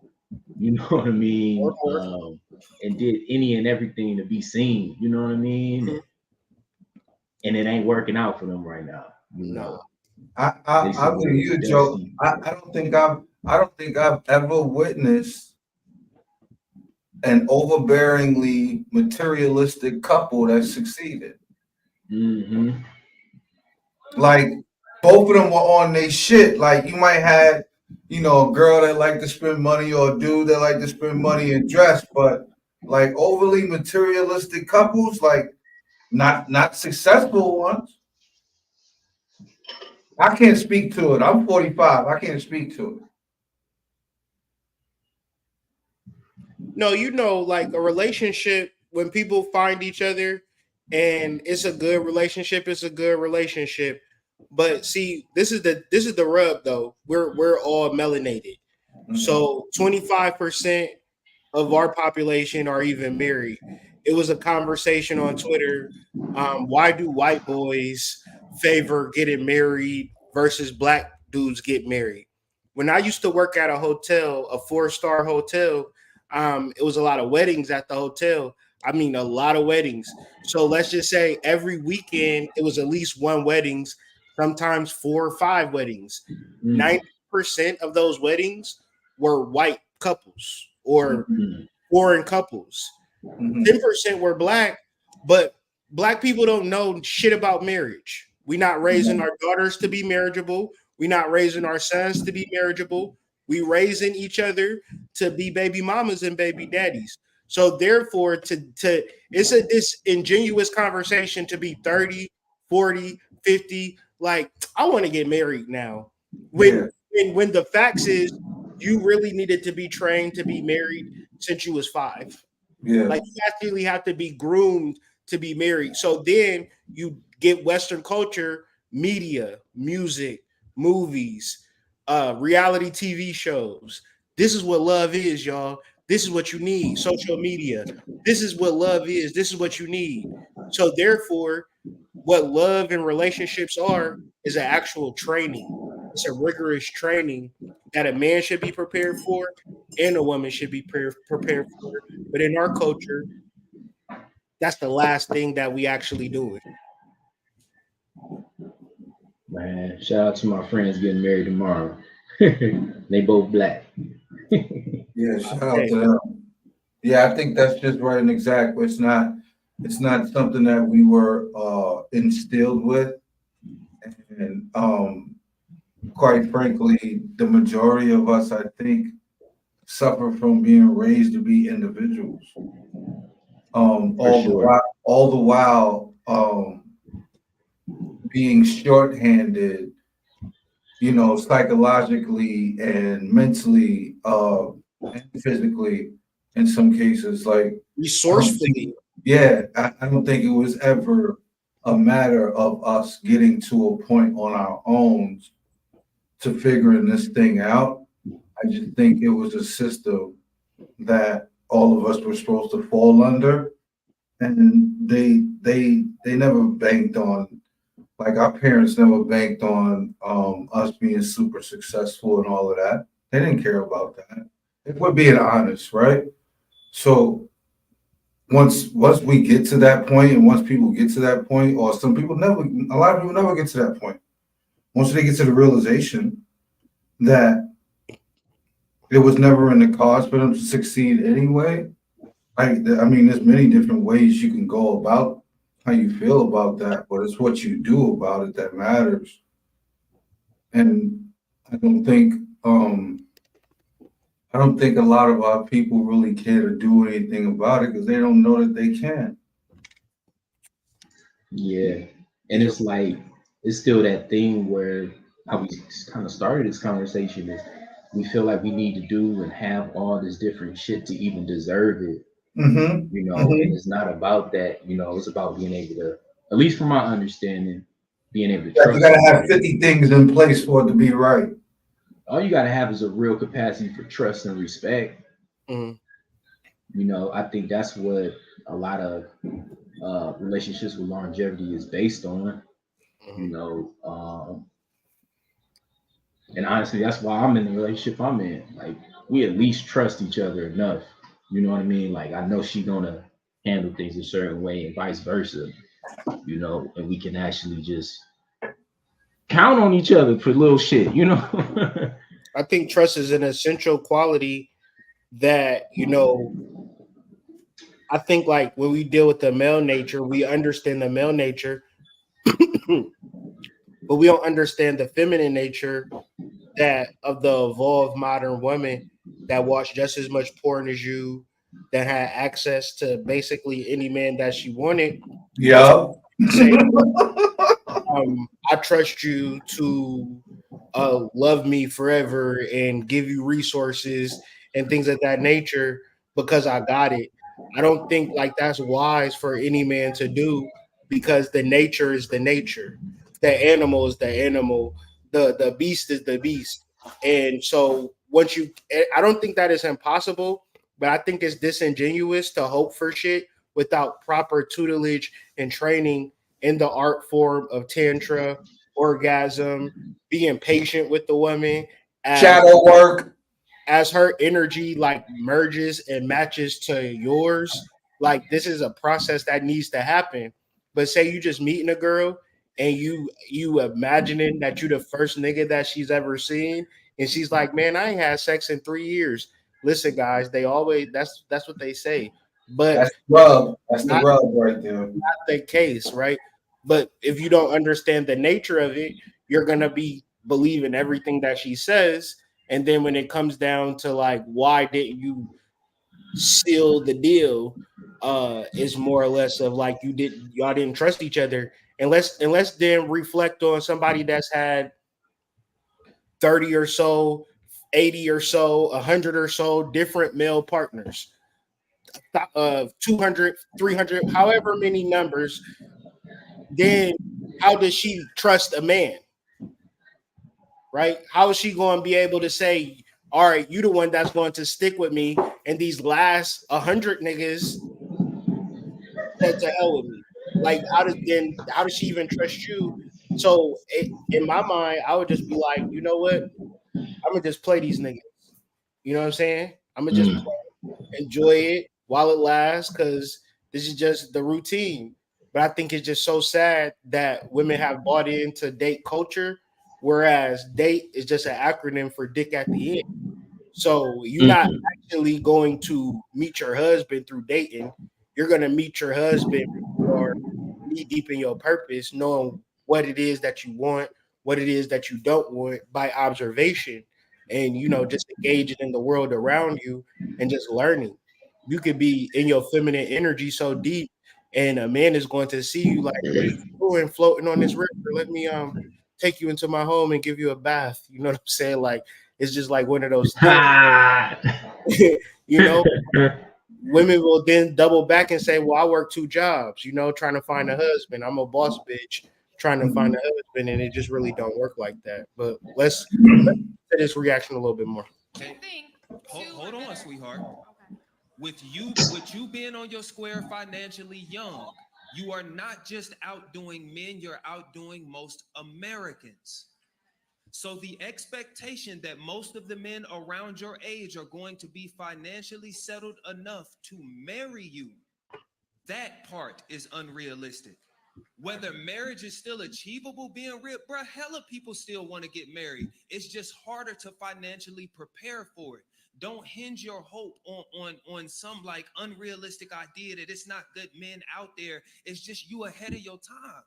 And that comes with some shit. Sometimes it comes with being alone for a while. Trill, what's up? Yeah, man, I think, go ahead, give her a round of applause. Go ahead.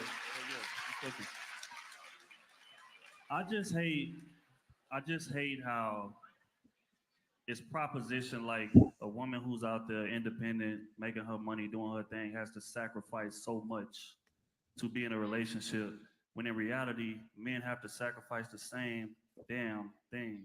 Because if you think that man's earning power when he with your ass compared to when he's single is the same, you are sadly mistaken. Because when a man is outside and we accomplishing what we're accomplishing, we got to be a wolf outside. We got to go out there and dominate. We can't be that when we walk in the house with you. Adaptations have to be made, right? So if adaptations have to be made on our side, adaptations should have to be made on your side to make the relationship work. And I don't feel like there's nothing wrong with that. But a lot of times women are proposition that like, hey, I got to give up so much to be in this relationship. We got to give up a lot too. But again, it's based on the union that we're trying to build. And if the union that we're trying to build is not that important to you, stay away from relationships, period. Mike. Girl at the end was like, hold up. This the one right here. This the one right here. Let her cook. Okay. There's nothing wrong with the word independent. I know that that's a trigger word, right? But right now, while you're on your square, while you're doing your business, what is so difficult about saying, I'm not ready right now for a long-term relationship? It's okay to want marriage. You will have marriage, but maybe right now isn't the time. And so we can't say, is it unrealistic? You might find the love of your life, but right now, a little bit, because you're on your square. Just like he said, Americans, right? Americans don't have the means to afford housing and build families. Okay, then that may mean that you're not in a space where you're equal with your peers. So it's okay to have fun. It's okay to, date a little. I feel like this advice to Black women is the most destructive vice in the history of life. Go ahead. Date a little. Is the Have fun is a loaded term. That shit is that back and get it blown out. What is fun? What is fun? And what does it result in? That means sex without consequences, right? That's essentially what that means, right? How do you have without consequences? How do you have that? How does a person have sex? No, in the chat. How do you have sex without consequences? Like, what's the modality for sex without consequences? Like, I want to know, because I might partake. I might see what's happening if it's a real solution for that. Because what is fun about collecting soul ties?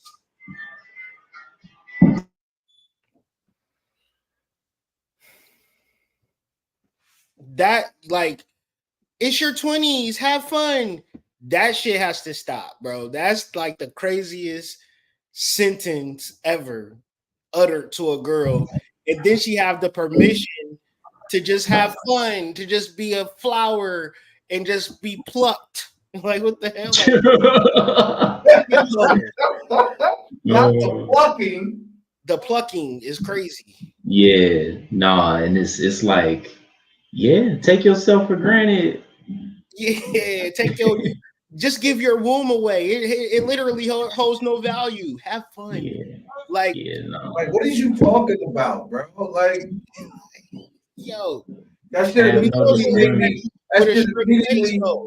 it immediately made me think of the new rap meme going around with the girl rapping with the Plan B box in her hand. Like that immediately made me think about that. Right? She was having fun. Like, and then I immediately fast forward myself to the meme in which the woman is crying about how she decided to have and go through with an abortion, and during the process she finds out that she was having twins, right? And the lady in the lady in the room was like, "Damn, double homicide," right? And she took offense to it, right? Like, bitch, I didn't kill 2 people last night, right?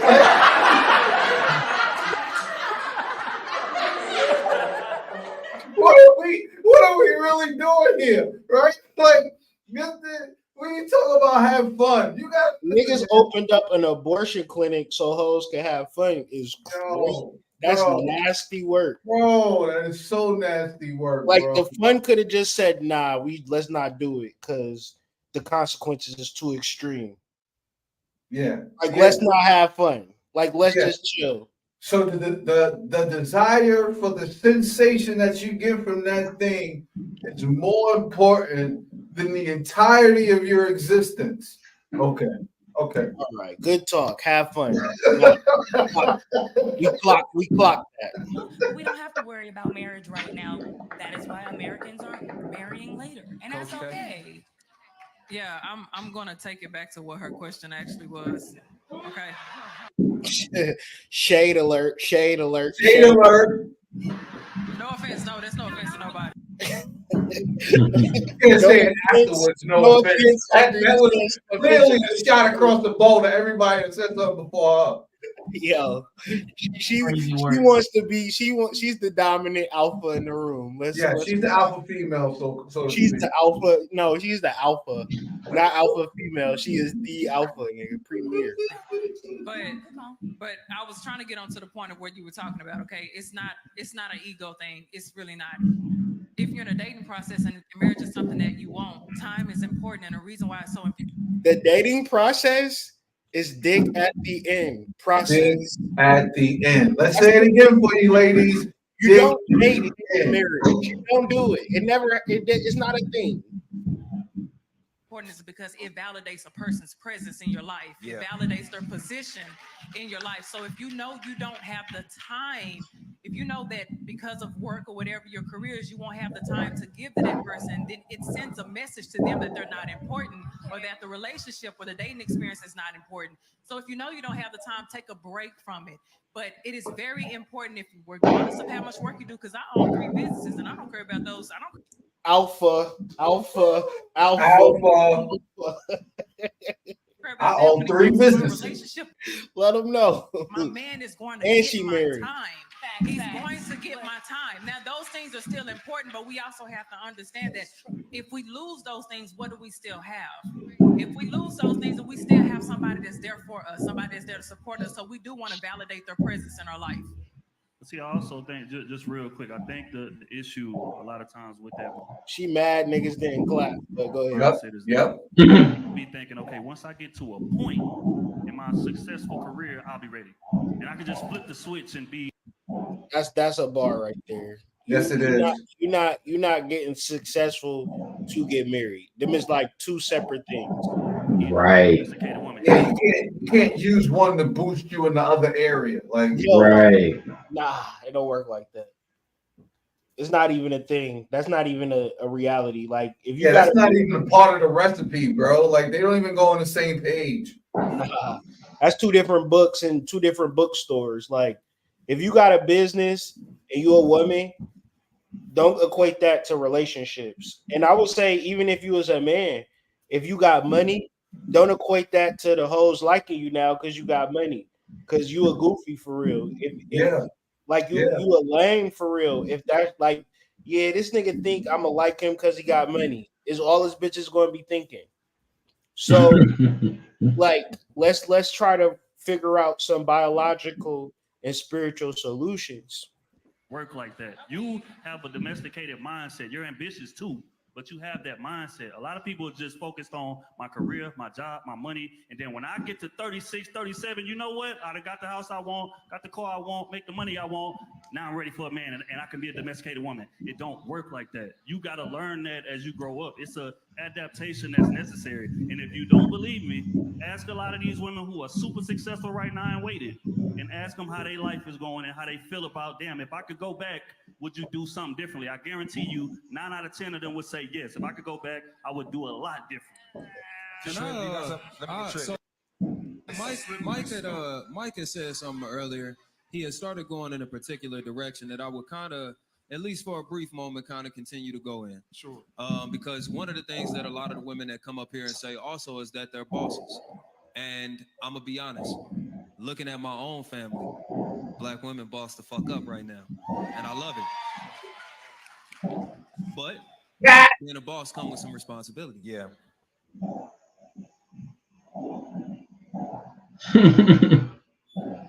Why you can't stop the cat, bro? Like, he started his segment out with capping. Like, what? So you gonna run through the relationship being a boss with a guy? Like, how is that gonna last? Like, how is that gonna be a thing? Like, why is that a reference? It's almost to say, like, I paint my nails, so I'm looking for a wife. You can still get a wife and paint your nails, but I'm pretty sure ain't no bitch like really like gung ho about the fact that you got pink acrylics on right now. She gonna be looking at you. Yeah, she not hyped off the glitter right now, my She guy. not, bro. She not gonna be like, ooh, rhinestones. I was nah. Like, but you can still like you can get a girl that's like into that and it might work. But if you're gonna be a general and have a general statement, your general statement can't be I'm a boss, I'm successful, and I'm looking for a husband.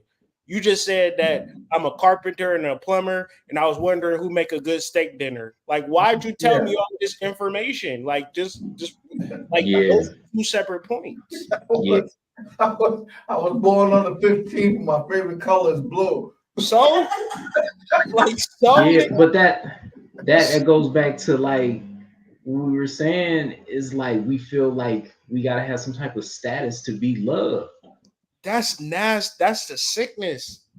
Yeah. To be desired. Yeah. People want to be desired, like so they arm themselves with different parts of Maya in order to captivate people and get them to like them. But it's like once you get them, what you gonna do now? Get a divorce. Yep. Find another one.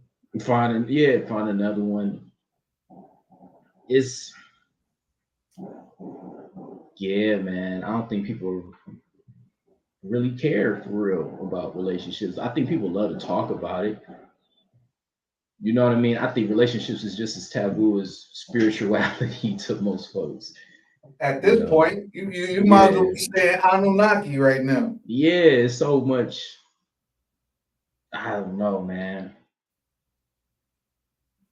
Yeah, that shit is a sickness, bro. But all these people speak real good. Yeah, speak real fucking good.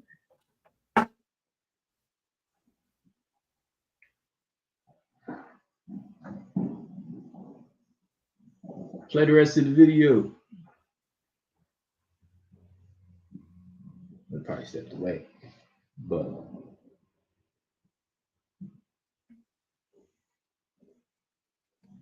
Yeah, and I think also too with the ladies, a lot of the time they don't necessarily get the response they think that they're supposed to get because they're independent and bossing up. Like I don't think they got or have been getting the response that they thought that they were going to get by accomplishing all of those things. And I wouldn't say on the I'd probably have to say on the other side, like the men didn't. It wasn't that the men didn't believe that the women were capable. I just don't think that they thought that they were going to take it this far and then turn around and throw it in their faces that they were so independent. Like I don't think either side really knew what their actions were actually doing to the other side. Like I just don't think. Let me give you a brief rundown of how this shit went. It happened around 2010, 2011, 2012. Before this time, there was prostitutes and there were girls. That was a clear distinction. She was a girl that you could have sex with, and this was a girl you could date, marry, so forth and so on. You can't play with, you know, married girl or the night walker. Yeah. Now, what had happened? I was in Cleveland, and I had a she was not a girl. She was a girl, but she was on the other side, right? Okay. We would go to the beauty supply store, and we would get wigs to wear to work. But at the beauty supply store was a bunch of normal girls getting the wigs, wearing the wigs. Now, you got to understand, wigs, I'm talking about lace front wigs, a piece of fabric that you could just put over your head and wear, was strictly for prostitutes and prostitutes only. Then or old ladies who had alopecia or something like that. Girls was getting weave, braids, stuff like that, but they was not getting lace front whole wigs over their head, right? But from 2010 up until now, that is the normalization. What women don't understand, that is prostitute culture, right? To have a disguise. Because if I'm a prostitute, I don't want people to know that I'm a prostitute. We posting pictures online. Let me wear a wig so I can disguise myself. It's never have been a fashion statement to throw on a wig. So when we are indoctrinating, like in all cities where there's Black people, there's beauty supply stores that sell wigs, period. And then it's bundles and all, like it's $1 billion business for Black women to wear wigs. Okay. And we are in this time where like prostitute culture is just normalized. So the concepts of boss ass chick is really a prostitute that make a lot of money that give it to a pimp. I don't think that nothing is wrong with that. I just think like women don't have nobody to really give their money to, in a sense of like, you could get married and then be like, all right, this money is ours. But I really feel like the heart and spirit of it is just kind of like selfish. Like, I got this money, it's my money. I did this for me. But the understanding is always, you know, if you got a lot of money and you deal with a chick, you're not gonna be like, bitch, pay the bill. Any man who got money, he take pride in paying the bill. So it's more of learning how to cooperate and share. And I'm just saying, if you want to be a hoe, then understand the counterpart to a hoe is a pimp. But you don't gotta be a hoe. You could be a normal regular girl. And normal regular girls don't appropriate hoe culture, because like Dave Chappelle said in his stand-up skit, if you wearing a hoe uniform, people gonna assume you a hoe. You don't gotta wear the hoe uniform. You know what I'm saying? So it's just like, what does it mean? What does it represent? What is your archetype outside of being a boss? Because that shit is nasty work. Because it's actually masculine energy too. And it's like, you trying to be all things to all people. And it's like, who are you helping doing this work? You know what I'm saying? It's like if you get into the nitty-gritty of it, it ain't even really like that for real. You know, like people be acting like they be having so much money, and a lot of this shit be like false.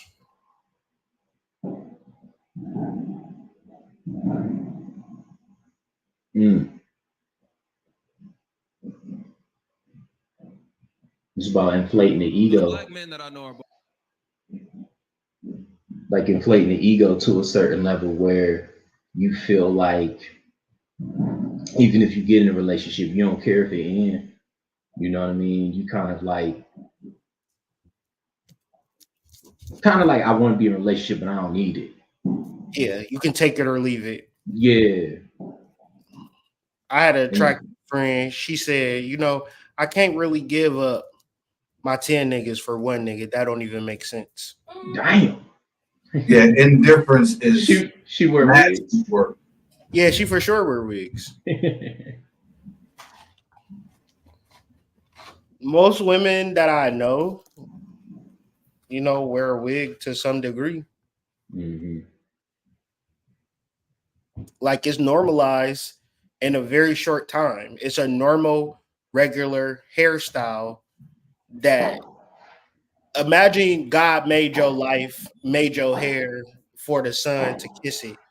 And it's some people that won't even go outside without a wig. Crazy. Nasty work, man. It's funny when you think of the word weave, you know, maybe think about technology. Yeah. Listen, nigga. Listen, that is some technology. Because I don't understand how everybody wears wigs. That don't make sense. Mm-hmm. And it's like just once again, like technology being a supplement to your life, you know. But like what you were saying, it comes with a certain energy. You know what I mean? When you put that on, you welcome certain energy, whether you know or not. Whether you conscious of it or not. You know, let's not get started on these niggas painting these Beijings on their face. Goodness gracious. Shit, getting BBLs. LeBron James ass, hairline ass niggas. Like, y'all need to stop, bro. Y'all need to stop, bro. The niggas BBL is a new outfit. That Ozempic BBL.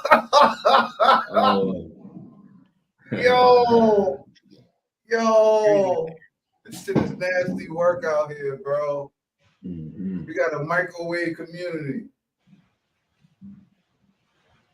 Bosses that are bosses, especially in romantic relationship. There's almost an expectation because of their position to put their partner in position. It doesn't mean that they have to do everything for them. It does mean that they're expected to put their partner in position to succeed, whether that's paying for school. Man, he probably sells car insurance. Like he looked like one of those niggas that like at the call center we doing the training. Bruh. Not the call center. 6 months. If you just call him a call center ass nigga. I've been working here for 10 years. I got a Lamborghini in a mansion. You could be just like me if you just. I'll show you how to do this shit. You got to follow. You got to stick to the script, man. I'm telling you. People going to ask, how do you do this? How do you do that? And I'm going to tell them, stick to the script and everything will work out for you. You'll have a Lamborghini just like I would.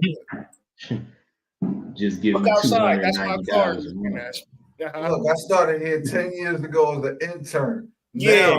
Now I'm regional manager. Yeah, look at that. Shut yo. I got an answer for everything else. You could be regional manager in 10 years too. Yeah, just follow these simple steps, looking ass nigga. Get the fuck out of here. Another degree or a transition in jobs. I guess I'm wondering, and maybe it's because this recent burst of success is like newer. What is it about Black women in these new positions of power, and it seeming so unattractive to put a Black man in position to win? Look at her face. Look at her face. Look at her face. She like not now, nigga. Look. Did you see how? Can you go back to her reaction real quick, please? Holy shit! To win. Talk about it. When you see the eye roll? Nah, the eye roll, bro. Yeah, them eyelashes. You see them flicker. This is the conflict of interest. I'm making a lot of money. I want a man to take care of me. I'm not going to help him. That's a conflict because it's like if you're making a lot of money, you automatically might say, like, I just want me a broke ass nigga that I can take care of that got some good. You know what I'm saying? Like, that's totally That's it's exactly what it totally, is. it's totally counterintuitive, right? Because you could also say something like, yeah, that nigga could get a job and work for me. Yeah, right? you could say I'm a business owner. Right? He can lift the boxes. Right? Like if his shit ain't doing enough right now, he can do some extra and work for me. That way I know he's at least trying, right? To put himself in position to, get on his feet the proper way, or whichever way is solidifying your standards to a point of making you happy. Like you could put him in position to do that. But it's just the idea of is it just the idea of saying, "Oh, I did that for you," because that's how you're gonna look at it? Nah, the quiet part is that men can't be weak under no levels, and they can't be helped by nobody. A nigga got to figure it all out by himself, and outside of that, not even his wife can help him. Yeah, and I think that's why with that being said, the independent woman will always be an independent woman. Is they gonna be singular. They chose to be singular, but when they see all this stuff in the world, it's like, well, I want that too. You know what I mean? And somebody that's trying to play both sides of the field will always be unstable in a decision making. So I feel like if you choose that, embody it, and really, really come to terms with the decisions you made in life. Stop trying to be married because you see other people married or you hear it being talked about so much.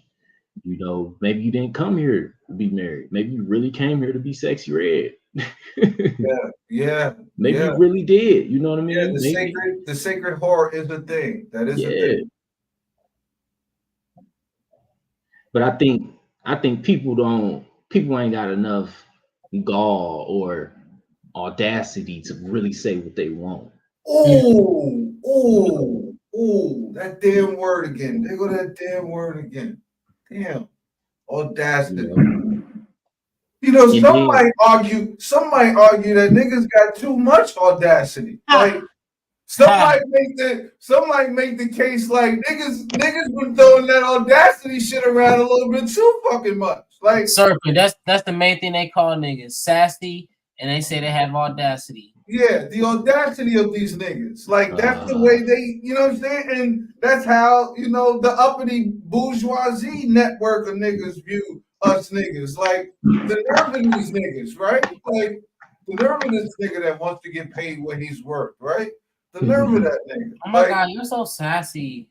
Yeah. The nerve of this nigga not being agreeable, right? Like the nerve of this nigga that ain't gonna respect that I got 2 PhDs and I'm a boss bitch and I got 7 jobs, 7 companies, and I make my own hours and I'm busy a lot. So basically what you telling me is you want to be in a relationship, but when you feel like it. Mm-hmm. Right? Like that's what you telling me. Because if you the boss and you set your own hours, that means you don't have to work a lot, right? And let's create a zero-sum game for reality, right? No escape. If a guy have the audacity to approach you and say, "Hi, you look beautiful. Can I get your name and your number?" That man have done that 1,000 times to 1,000 different girls, and you was just one of them. And most men do not have the audacity to even approach.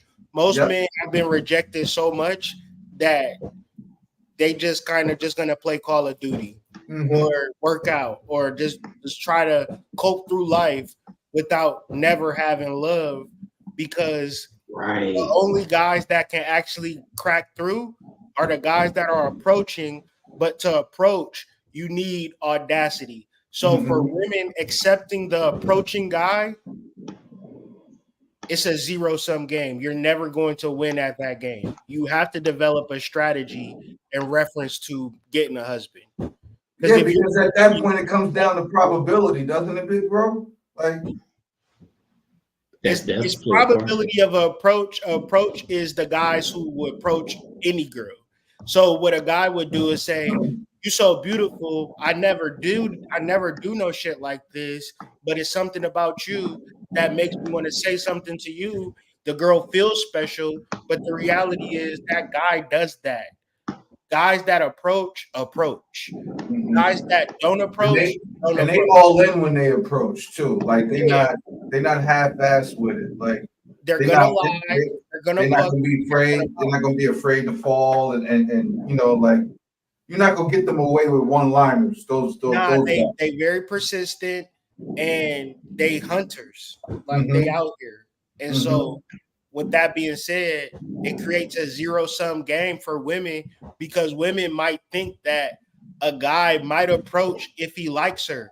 If he likes you and he's a normal, regular guy, he's not approaching, bro. He's not saying shit to you. I swear, he's done it too much. I swear they be acting like motherfuckers gonna come over and lift your sundress and get to eat it. Like, be realistic.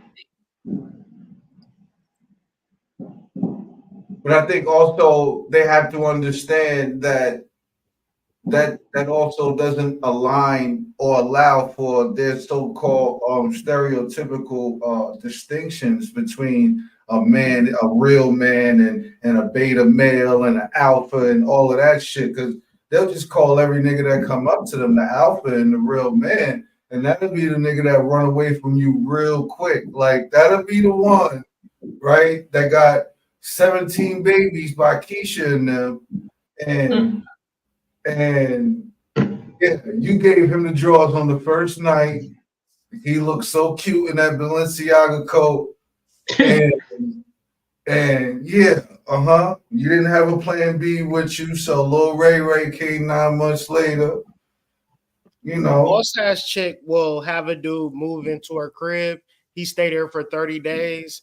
And unofficially be on the lease. He start acting crazy. She'd be like, "Get the fuck out." He'd be like, "I ain't going nowhere. I'm on the lease. You can't kick me out." She called the police. The police be like, "Ma'am, technically, he's getting mail here, so we can't kick him out." You know what I'm saying? That's what a boss has to do. You know what I'm saying? Like you going, like, don't let no man live with you. Right. Like don't do that. That's out of order. And it's out of order for a nigga to go and live with the woman. Like that's what I'm saying. That's backwards. That's backwards, bro. That's backwards. Because listen, I think I heard something that connects to everything that we're talking about right now today off of this video reaction, but the understanding of the difference that men need to be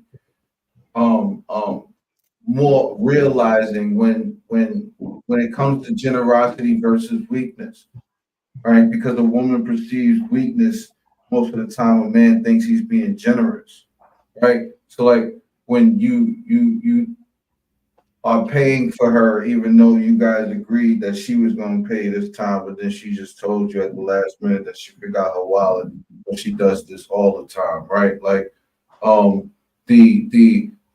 y'all going somewhere and y'all supposed to meet up later, but she show up with all her girlfriends, and since they're all there, she assumes that you're supposed to pay for everybody, right?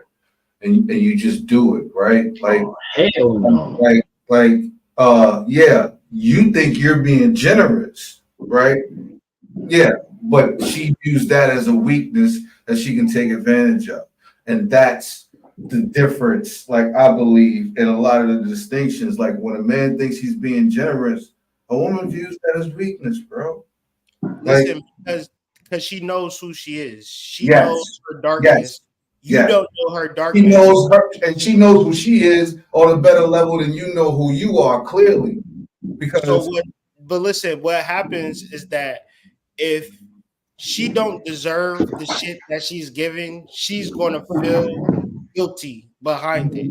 Yep. So a generous man creates a contemptful, scornful woman.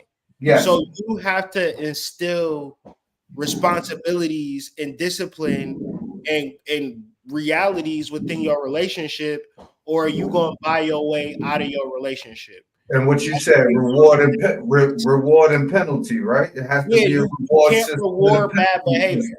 You Yeah. can't reward bad behavior, and you got to say that is bad behavior. Yes. So in the Has to be a modality reward of a system and a penalty system. Yep, you're right. You're right. in the modality of a relationship, if two people aren't in a hierarchical, I'm gonna listen to my man type of energy, you're just a crash dummy. Right? You're in the car, you're in the shit, but it's going to crash out. If you're not in the mode of instruction and guidance, and the woman is receptive to that instruction and guidance, then the shit's not gonna work. She want love, and you want love, and y'all love each other. Nothing happens after that. I wanna also add that that kind of thing, it take work. You know what I mean?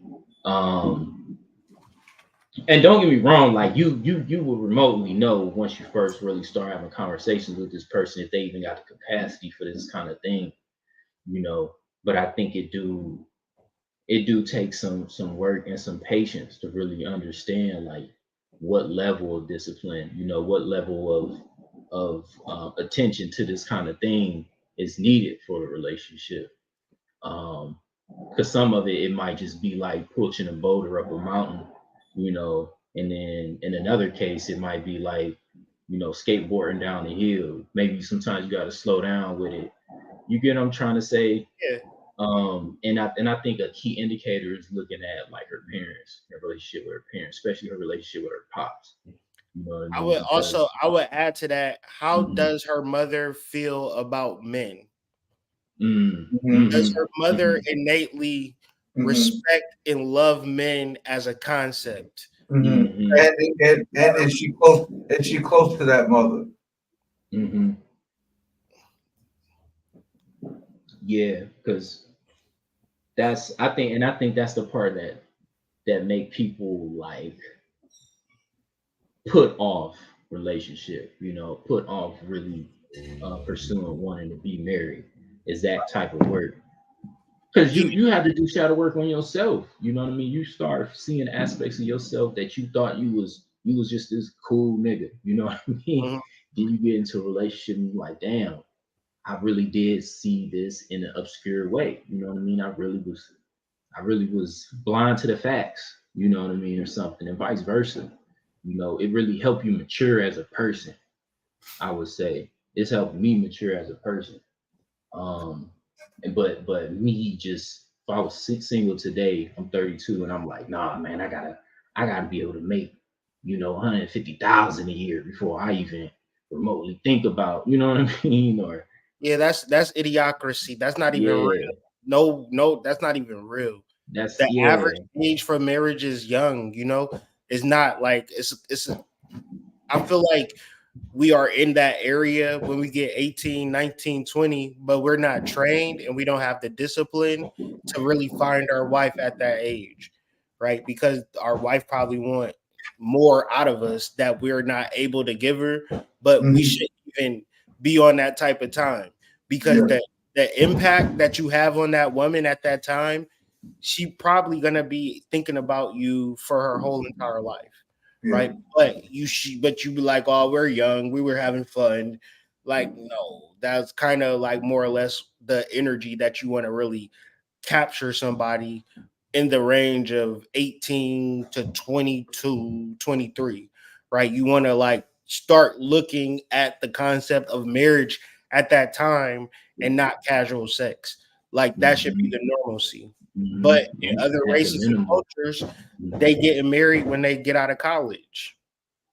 And it was the normalcy when monogamy was initially created, right? Like when the monarchies were marrying, it was the families that were marrying the children. And once they got to 17, 18, that's generally when families were trying to combine with other families, but they were handpicked by the king and the queen. You know, the kids had nothing to do with the marriages. But yeah, they were being married at 17, 18 years old.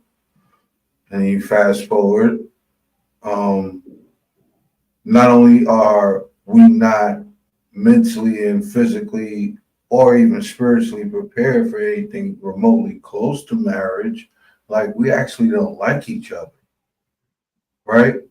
like when you look at the landscape of it, like outside of the people that maybe even the people that you know closely, like when you just look outside, I see a lot of people that just don't like each other or could care less, rather. And maybe like I said, that might be geographical at this point, but that's just the feeling I've been getting lately. You know what I mean? Like, these two genders don't even like each other, let alone so-called races. Like, these genders don't like each other. And I would say that's a good thing. And women must be selective. They must be mean. They must be standoffish because they can get pregnant and carry a baby if they too Absolutely, that should be their armor. Absolutely, I agree. You know what I mean? They have to be standoffish and not deal with guys, but at the same time, we have to realize like it's a really epidemic of loneliness and singleness in our communities, and it's by design, and we are the architects of it because there's a gender war. And that gender war have existed since 2010. Mm-hmm. There was a time where you could casually approach a girl. She wasn't gonna say yes all the time, but that was the normalcy of the reality. But when you bring and introduce online dating at a mass level, people don't even have the social skills to even be in a realistic relationship. So when we talk about shadow work, we talking about it, right? We processing it. The average person that's just dating somebody in random, those people got traumas and triggers up their ass that they have not dealt with, mad that their daddy died, all types of crazy shit going on, all types of mental shit, and you can't even talk to them about it. You can't even like have no conversations about it because they they want to fight. Oh, I don't want to talk about that shit right now. They get super choked up and start screaming and yelling. Crying and shit, like weird shit happening, but everything on the surface is cool, normal. That's what people is walking into when you dating. You looking at a ticking time bomb. We all have had traumas and things, and if you ain't even having a conversation about what do you do about your shadow work, how do you address your trauma, niggas gonna be like, shit, I'm about to fuck you at this hotel room. That's what. I thought you knew. This is a date. I'm dropping dick off. What's that? What's that song? That Ice Cube song? If I was fucking you. I'm dropping dick off. Play that song when y'all get off of this live. That shit is wild. You said I've been fucking you. If I was fucking you on Ice Cube Greed album. Type shit. I played that shit for my girl. She was looking at me how old people look at Sexy Red to this day. She's like, what is you doing? Yeah. Y'all niggas is wild with it. I'm dropping dick off. Man. Crazy. Say it like that. When you say it like that. When Mike, and I'm not even talking about. I'm not talking about settling for. I'm not talking about settling for a bum. I'm talking about if you meet a man who you make more money than, because that's becoming more common, right? And if you're a boss, if you own your labor, if you set your hours, you got a business. If the man is a good man, a man who don't put his pride before caring for you. Okay. Hey, babe.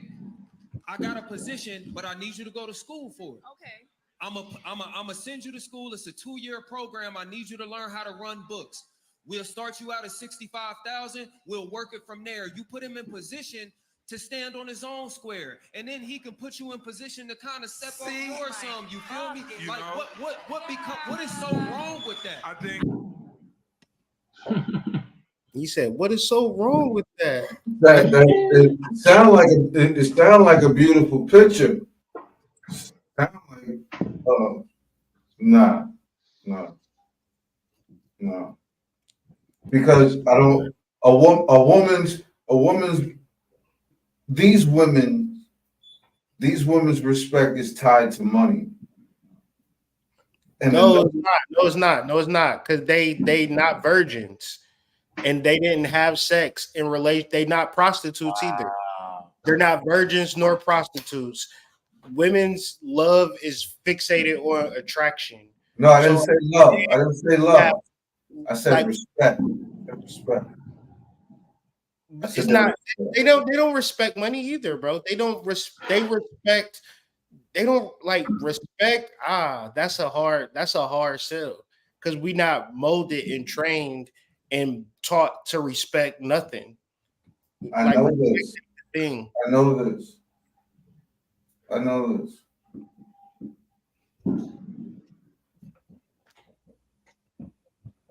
They gotta respect this pimping. I feel like that was off his show or something. But yeah, man, it's a very interesting world we're living in, man. Be able to see the duality in your reality and the potentiality for love and interaction with folks in your reality versus everything that you see on technology or a screen or a song or the radio, because you could really be in your head off some shit that you heard somebody say that you probably never meet in person, you know, and you can get so far off your path, you know, just because of, you know, some race war video or some weird idea about how somebody's supposed to treat you, you know. Those are all answers that I think you be better off getting from yourself. Facts. Because technology supplements everything, but it's not supposed to be a supplement for your soul. Your soul is your soul. Don't use technology in a way where you could be using your soul, your intuition to figure out what's the next step for you to make in life. Or get a girl. Yeah, like you can easily meditate and attract the person that you need. Literally. That would be the way. That would, if I was going to give a solution, if like a person said, I want to find a girl, what should I do? Meditate. Go meditate, get you a reading from one of us. Get you a reading, understand your energy better. Beautify yourself. Beautify yourself. Hey, take care of yourself. no drop in dick. No. And that's really the shadow work too. Cause say for instance, you with a woman and she like, all right, let's fuck. Most guys not strong enough to be like, all right, no, I don't know you like that, or I want to get to know you more, you know, type of shit like that. So if you ever in that situation, part of doing shadow work is learning how to get to know a woman without being manipulated through sex. Like, cause you can really tell if the situation is based in love or not, based on if sex is involved. Like, sex be the primary issue with y'all. You know what I'm saying? Like, what else is y'all doing besides having sex, basically? What more do you want in a partner other than their physical looks? Facts. Because even on that panel, they didn't talk about the good qualities of a husband, good qualities of a wife. They was just talking about what they got and how they feel they deserve something or feel like they don't deserve it until they get it, you know. But they didn't even talk about, you know, man, I want to be trusted. I want to be loved. You know, I want somebody that can respect me. And her manipulation, and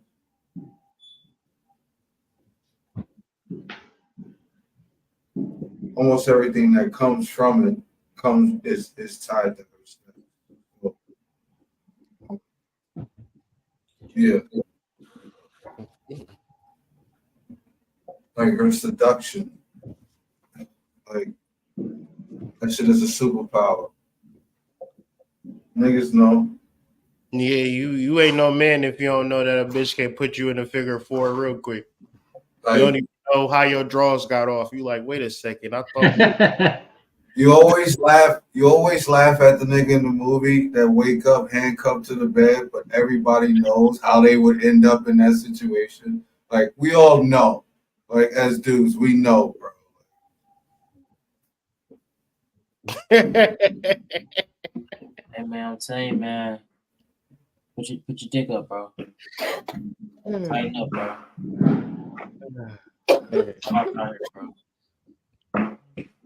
Serpent, you done got caught with handcuffed to some bedpost.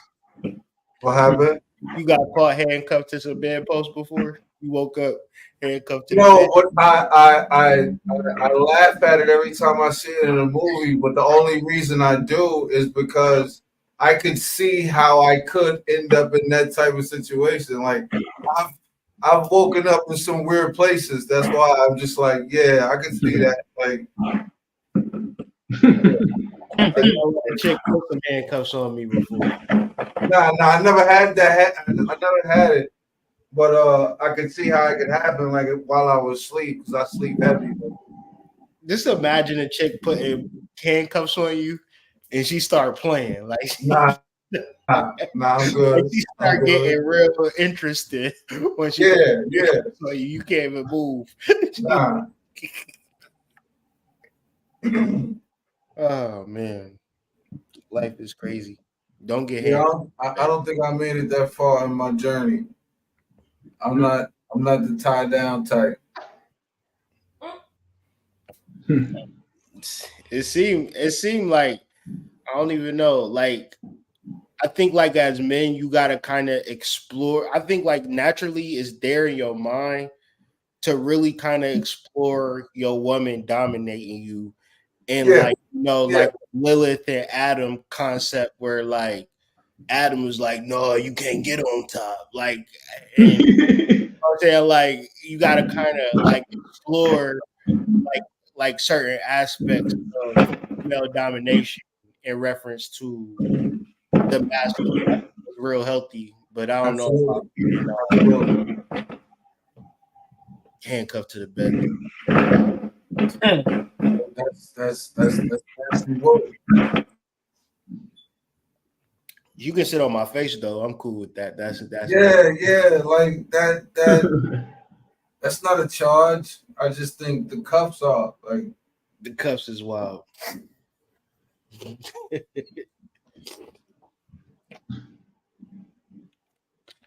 Yeah, well. Listen, man, we spoke about this earlier. When all the blood leave that big head, I mean, your decision making is minimal at best. Like, I mean, it's. I be having shit to do, and I don't even do it. There, like, I ain't even gonna lie. I be like, damn, I got something to do.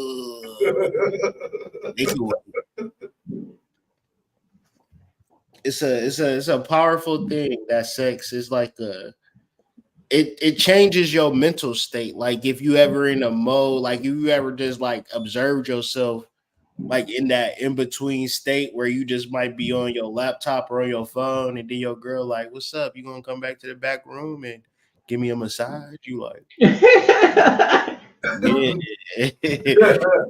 Like you your energy shift. But it's like if you don't study that within yourself, you'll be craving that and you'll just be doing a whole bunch of wild shit.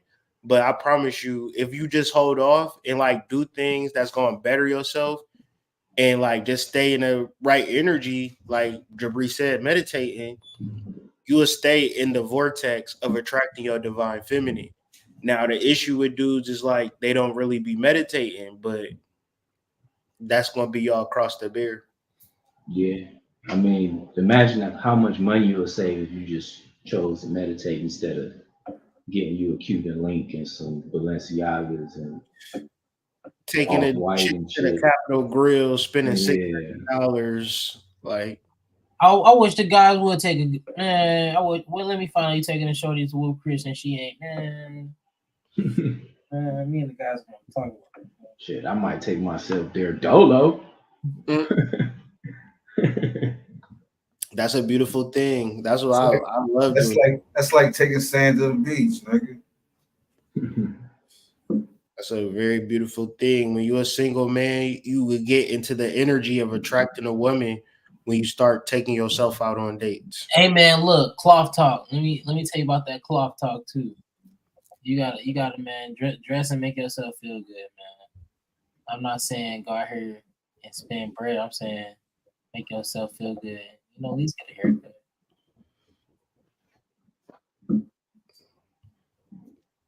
Yeah, the challenge I'd say is get yourself in the best shape you've ever been for the rest of the year. I'm telling you, do them Kegel exercises. Yeah, like you're gonna get hay. I'm on a mission, so like I gotta keep this this thing alive. So yeah, I'd say time management. Yeah, focus on time management.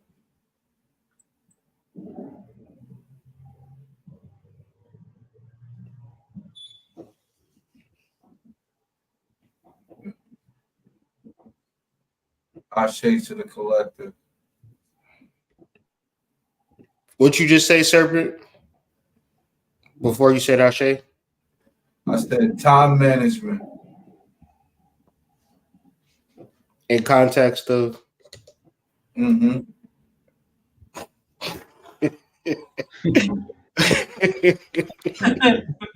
Yeah, thank you, Tribe. We really appreciate y'all. Y'all trying to get off the line? No, I didn't say anything about getting off the line. I'm just saying I say to the collective. I'm just talking shit right now. I wasn't trying to get off the line. I don't know what the fuck I was doing. You on that code 44? No. I just lit that thing up. I had to put it out. That thing too much.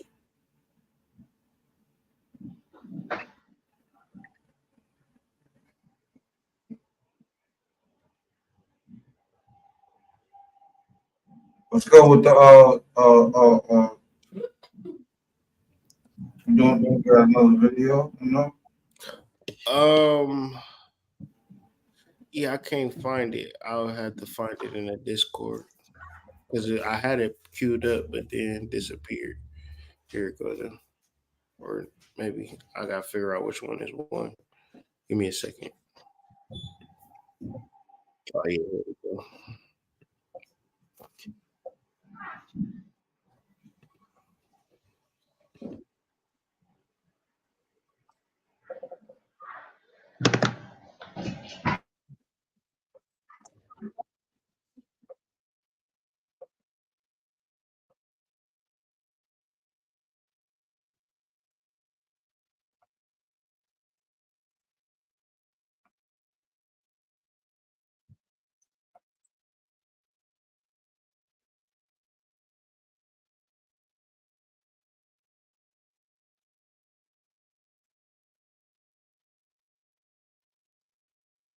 I thought I was sharing it. Hold on, guys.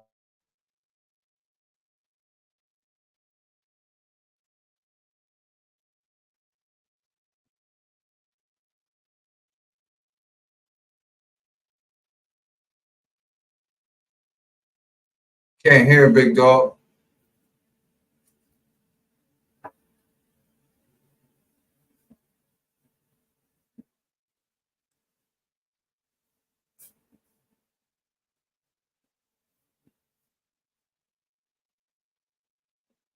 Somebody that makes you feel safe. I don't see a problem with helping your partner out. I don't mind building. However, over here we talked about like giving men more grace. Just helping them. A lot of the times these women have helped. They poured a lot into a man. Okay, and I understand that you're talking about a healthy relationship, but let's talk about an unhealthy relationship, because a lot of us have had more unhealthy relationships than we've had healthy.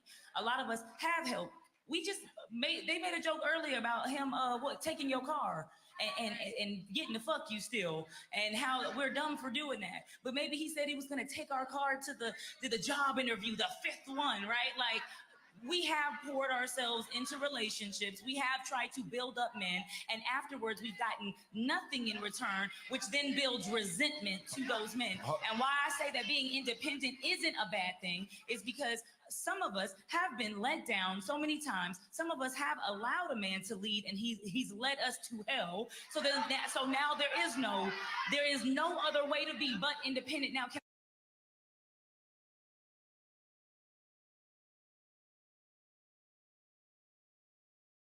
Why was they so geeked up over that? Like they was really excited. I'm gonna run this back because she was spilling. I want to react to what she was saying, but I was looking for my charger so my laptop didn't die. Because it's a predominantly female audience. That's why. That's why. Matt, they it's mad bros in the audience. She said, I know you talking about a healthy relationship, but I a healthy relationship. Yo, that butt came in so fast, bro. She was like, why you want to talk about an unhealthy relationship? It's always this tit for tat energy too. mad tit for tat.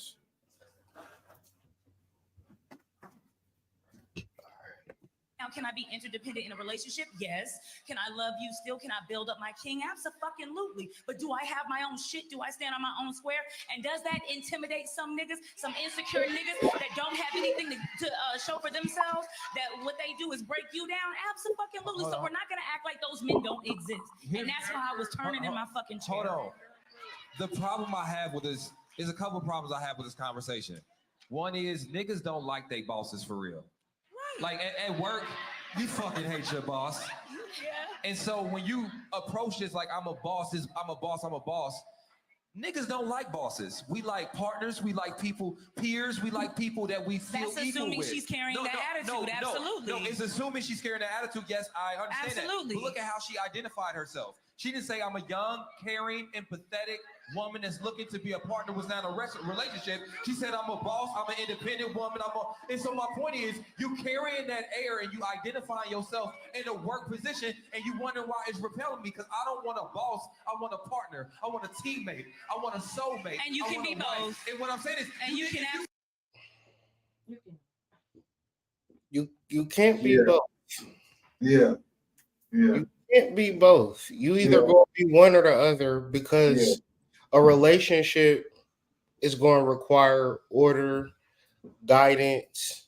Like you got to, back to the Aquarius, like if you engage it in your relationship, you got to like come down and clean all the shit out. You know what I'm saying? Like you got to figure out a solution. You can't bring your ego into a relationship and imagine that's going to work because that ideology is a false ideology. That paradigm is not a real paradigm. You don't get to take your personality into a relationship and continue to operate with that personality. Even if a dude, my biggest lesson in life is even if I try to be something that I'm not even supposed to be, it won't work. So a full-time provider type of person, that's not even a reality. You need assistance, you need help, you need somebody to work with you. So when you in a relationship with a girl that love you and she like, where are we going out to eat? I want to do fun stuff. I want to go and explore and do all of this stuff. That's a drain. That's somebody that's going to siphon out all of your resources. So when you're trying to really get a relationship, you need somebody that's going to like actually love you, respect you, and listen to you and want to like be guided by you.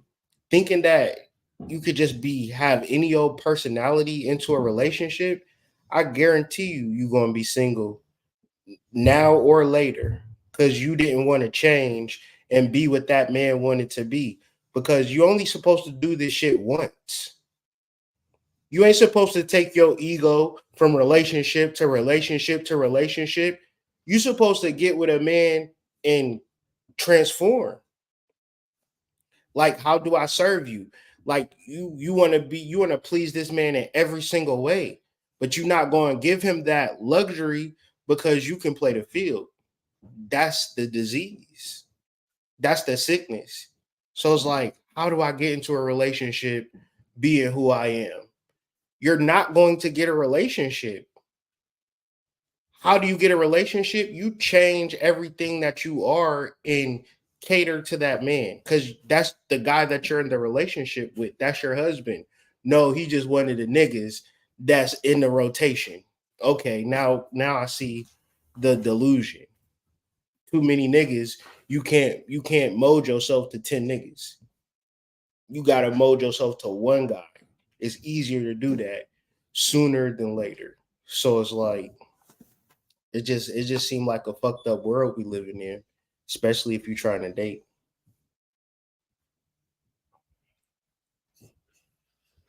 It's tough, man. People having their heart on their sleeve, getting hurt out here.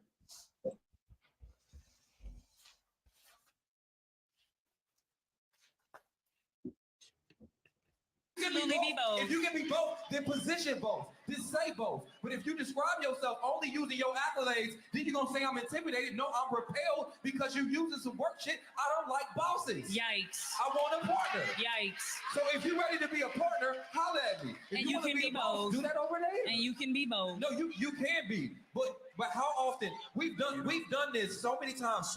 How many times do they offer both perspectives? They always say successful, independent, boss. They never offer both perspectives, which makes me believe that maybe that is happening when they're dating. And I feel you on that. But now we've, as women, been And y'all hate that shit, right? And you hate that shit. So women can do it and we supposed to accept it? Okay then. Damn.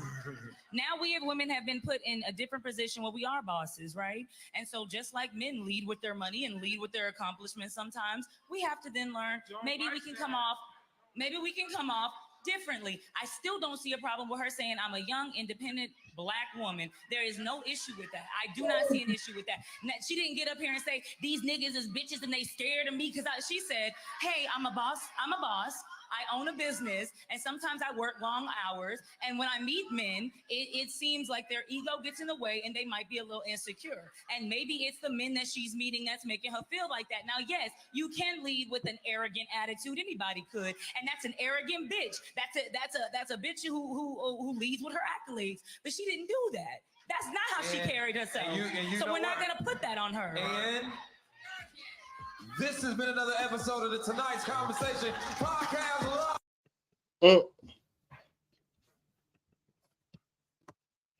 So what y'all take from it? What I'm starting to feel like, big bro, is like the women have an issue or have had an issue, maybe psychologically, subconsciously, maybe, about how men floss and flaunted to them, in front of them, with their money. Men always lead with their money. Men are loud and obnoxious with their money. Men show off in ridiculous ways with their money. Like, all of these things are true. Could that be the issue? I'm just curious, because it seems like when you said that, it made me think about every fucking car I ever seen a nigga have in my life. That shit, like every single car that a nigga done bought, it done broke down. I got like fixed it up, painted, threw beats in it.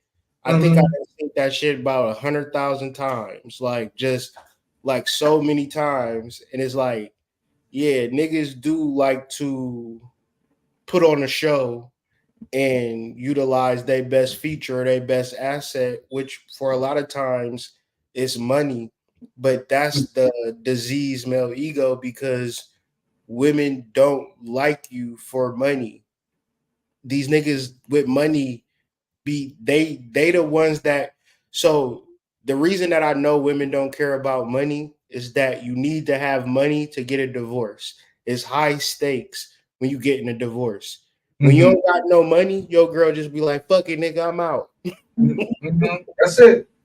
I'm gone. The worst that can happen is the worst that can happen. But I mean, that's all that can happen, right? She can leave. That's it. About to leave. And think about this too.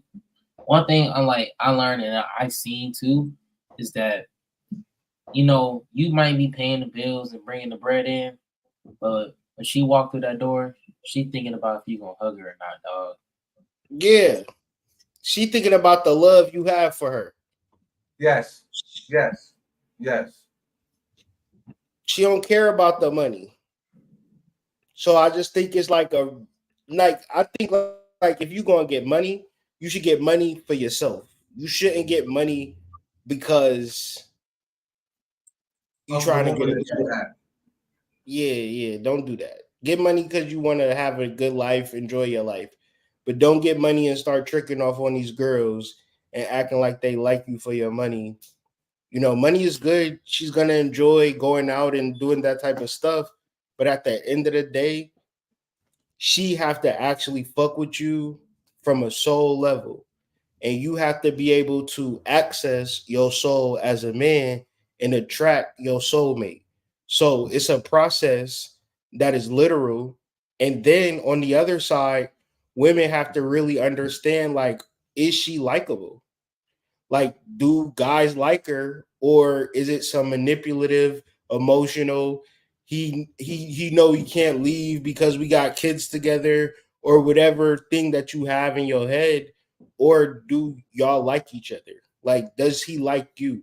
Like, did you mold yourself to him? You know what I'm saying? Like, it's ways to have a successful relationship, but obviously, like, people don't feel like, I think people just kind of do whatever the fuck they want to do. And that's kind of the sad part, that I feel like dating is like, that's just weird to me. I would be like so afraid, like, damn, this is treacherous, like shit that I gotta. Man. On point number 2, he was kind of right. He was kind of spitting on that shit when he said, "I don't like bosses," and a woman will be extra kind, on time, and complimentary to her boss, and then come home and treat my man like shit. Like he did spit some shit on that. Like that got some shit in it. You know what I'm saying? Mm-hmm. Yeah, it's a very interesting discourse in multiples of ways, because I think, like, when you discuss relationships, most people suck at relationships. They really are individual, awkward, don't know how to relate to people, never really fully been themselves, Socially awkward, all that type of shit. And so, like, it's good to learn about something that you suffer from. And really it comes from meditation and love of the self, and actually creating that energy, right? And then also understanding Saturnian aspects, discipline, leadership, guidance, right? Understanding the Cancerian receptiveness, like teachability, moldability, all of these things would equate to having a successful relationship. But a lot of niggas just be swinging at the ball with a blindfold on, hoping that they get a hit, and it's sad. How much of it is fear of change? I don't even know, because it's like, I think people would change if they knew. I don't think, I just think, like, you don't think they know. A fear of success, like, in my dealings with women, there's an inner sabotage that's like, oh, I don't deserve this, so I'm gonna, like, do some weird shit to just kind of, like, set the mood and, like, kind of set up the play for me to get up out of the situation. But real love, in my opinion, in my life, comes from meditation. It comes from actually, like, for me, I've, like, written songs, and and like created a whole identity in my heart and in my mind when I was in jail.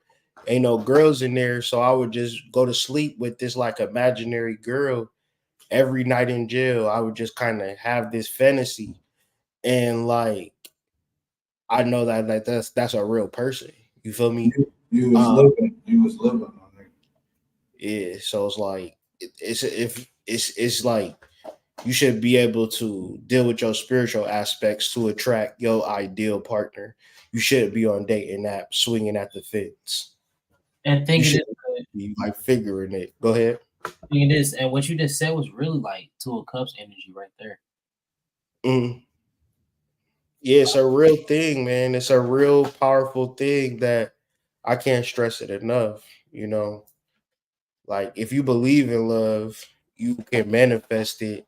I know that's a tricky word, but you got to actually believe in that paradigm of the concept of love as a man. You got to understand you need a very special girl to be in your life that you can be yourself with. And you can test it out by just being honest.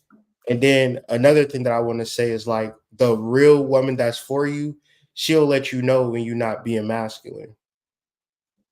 Like she'll say, I don't like when you don't make a decision. I don't like when you don't have your shit planned out. I don't like she'll let you know.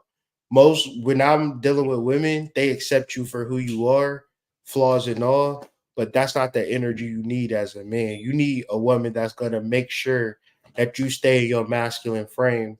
And if you were the type of guy that was raised around like no father figure, you don't know this, right? You just kind of hope that a girl like you. But the reality is like you can create a masculine frame. Like just imagine what a frame is. And then that girl is the picture within the frame.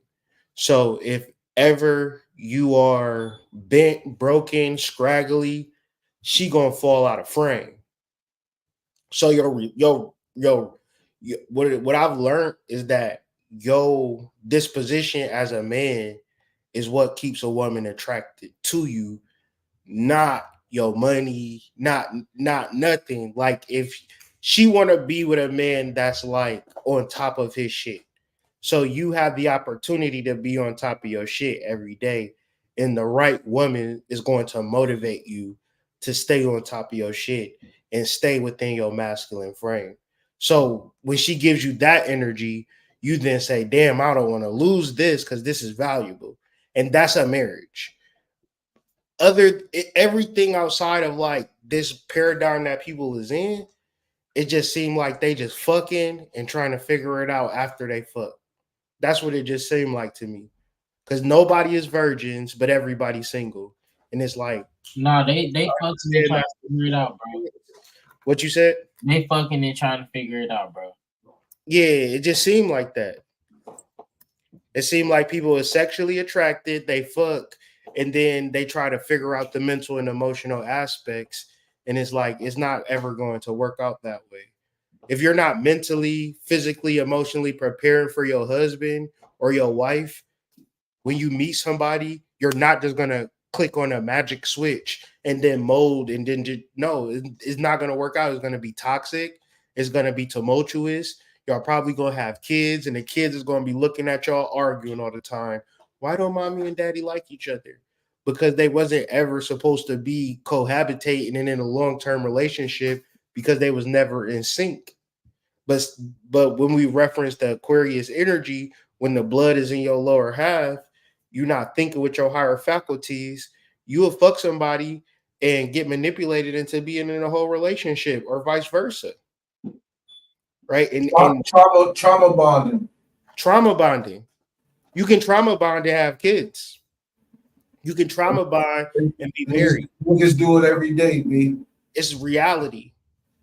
Our moms and dads, 10 times out of 10, 9 times out of 10, trauma bond, unless they was like, let's have a child in 2.3 years. And do y'all got trust funds? Did y'all have a college fund saved for you ever since you was a little kid? Motherfuckers fed you to the wolves. And there's some people that had that shit, but the majority of us got kicked to the curb, fed to the wolves, and by the grace of God, we standing here today. So all of this to say, there has to be a spiritual foundation to your love life because that's the energy that have been moving you through life. But I think like people try to like force their ego into it, and it's like, oh man, you not even going, it's not even going to work. Niggas be going to the tonight's conversation trying to figure it out. Like, no, saying it either. Yeah. Like, you just keep trying shit, and then you just gotta meditate. Like niggas do meditate. Throwing paint at the wall, trying to get trying to paint the Basquiat. they're trying to paint a canvas. It's just, it's not doable that way. Like, nah, you gotta really, and you could definitely get in bonds and attachments, but you won't establish a connection until you really deal with your flame. Men, you gotta deal with your semen. Women gotta stop with the sex toys, because then you meet a guy, you want him to do the vibrating tongue swiveler 3000 tornado, and he can't. You can't do it. Now you just sitting back like, damn, this nigga worthless. Let me get my tornado 3000. Nah, for real, y'all protect y'all flame. Really do the practices, man, and you'll be surprised what you can really hone and get far and accomplish. Real shit, man. Feel like this is a 3-hour banger, so feel like we really did the job today. Good talking to y'all for real. Got a lot of good information out. What's some of y'all takeaways from today's show? Really embody self-love and self-giving to others, and really just listen to your inner, and that's going to be your guide to dilute from all this information that we coming upon. The only thing that's real is your inner world. Yeah. Now I gotta clean up some shit. That's all I'm thinking about. What shit do I need to clean up? It's a lot of shit.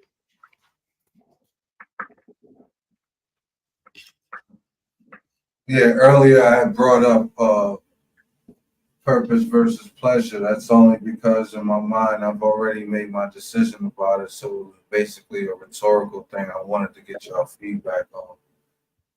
But yeah, I adopted a new mantra, and it is purpose over pleasure. And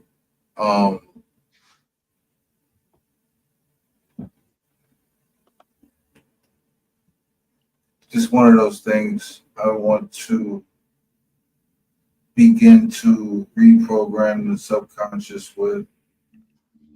I think the ideas wrapped around our desires are not necessarily things that we are exactly aware of, or at least where they come from. And so I feel like being able to do that probably be really crucial.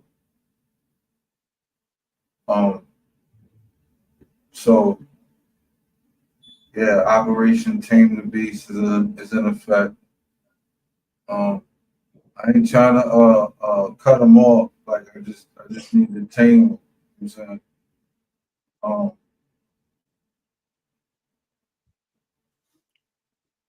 And yeah, going forward, got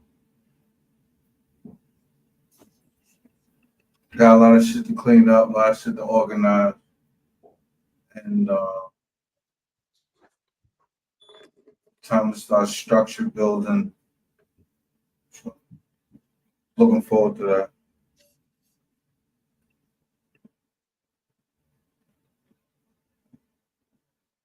Yeah, tonight was a fire bill, man. That was cool. I appreciate everybody just joining and tuning in with us. It's pretty fire.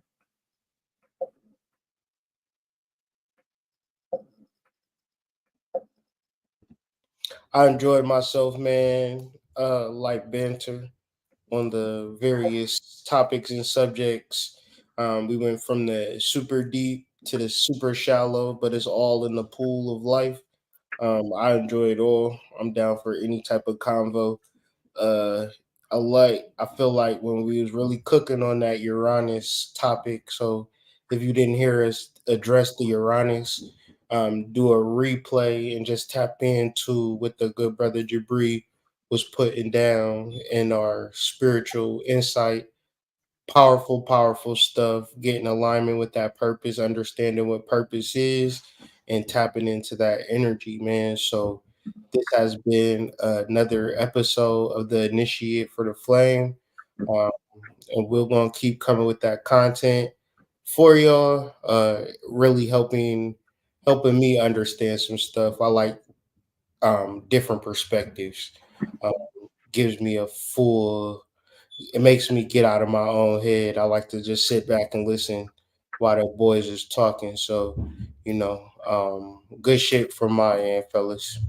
Thank you. And also, guys, if you really like the Uranus talk, really go peep our recent episode from a few weeks ago where we got into the Uranus and Jupiter conjunction in sidereal astrology. So really go check that out.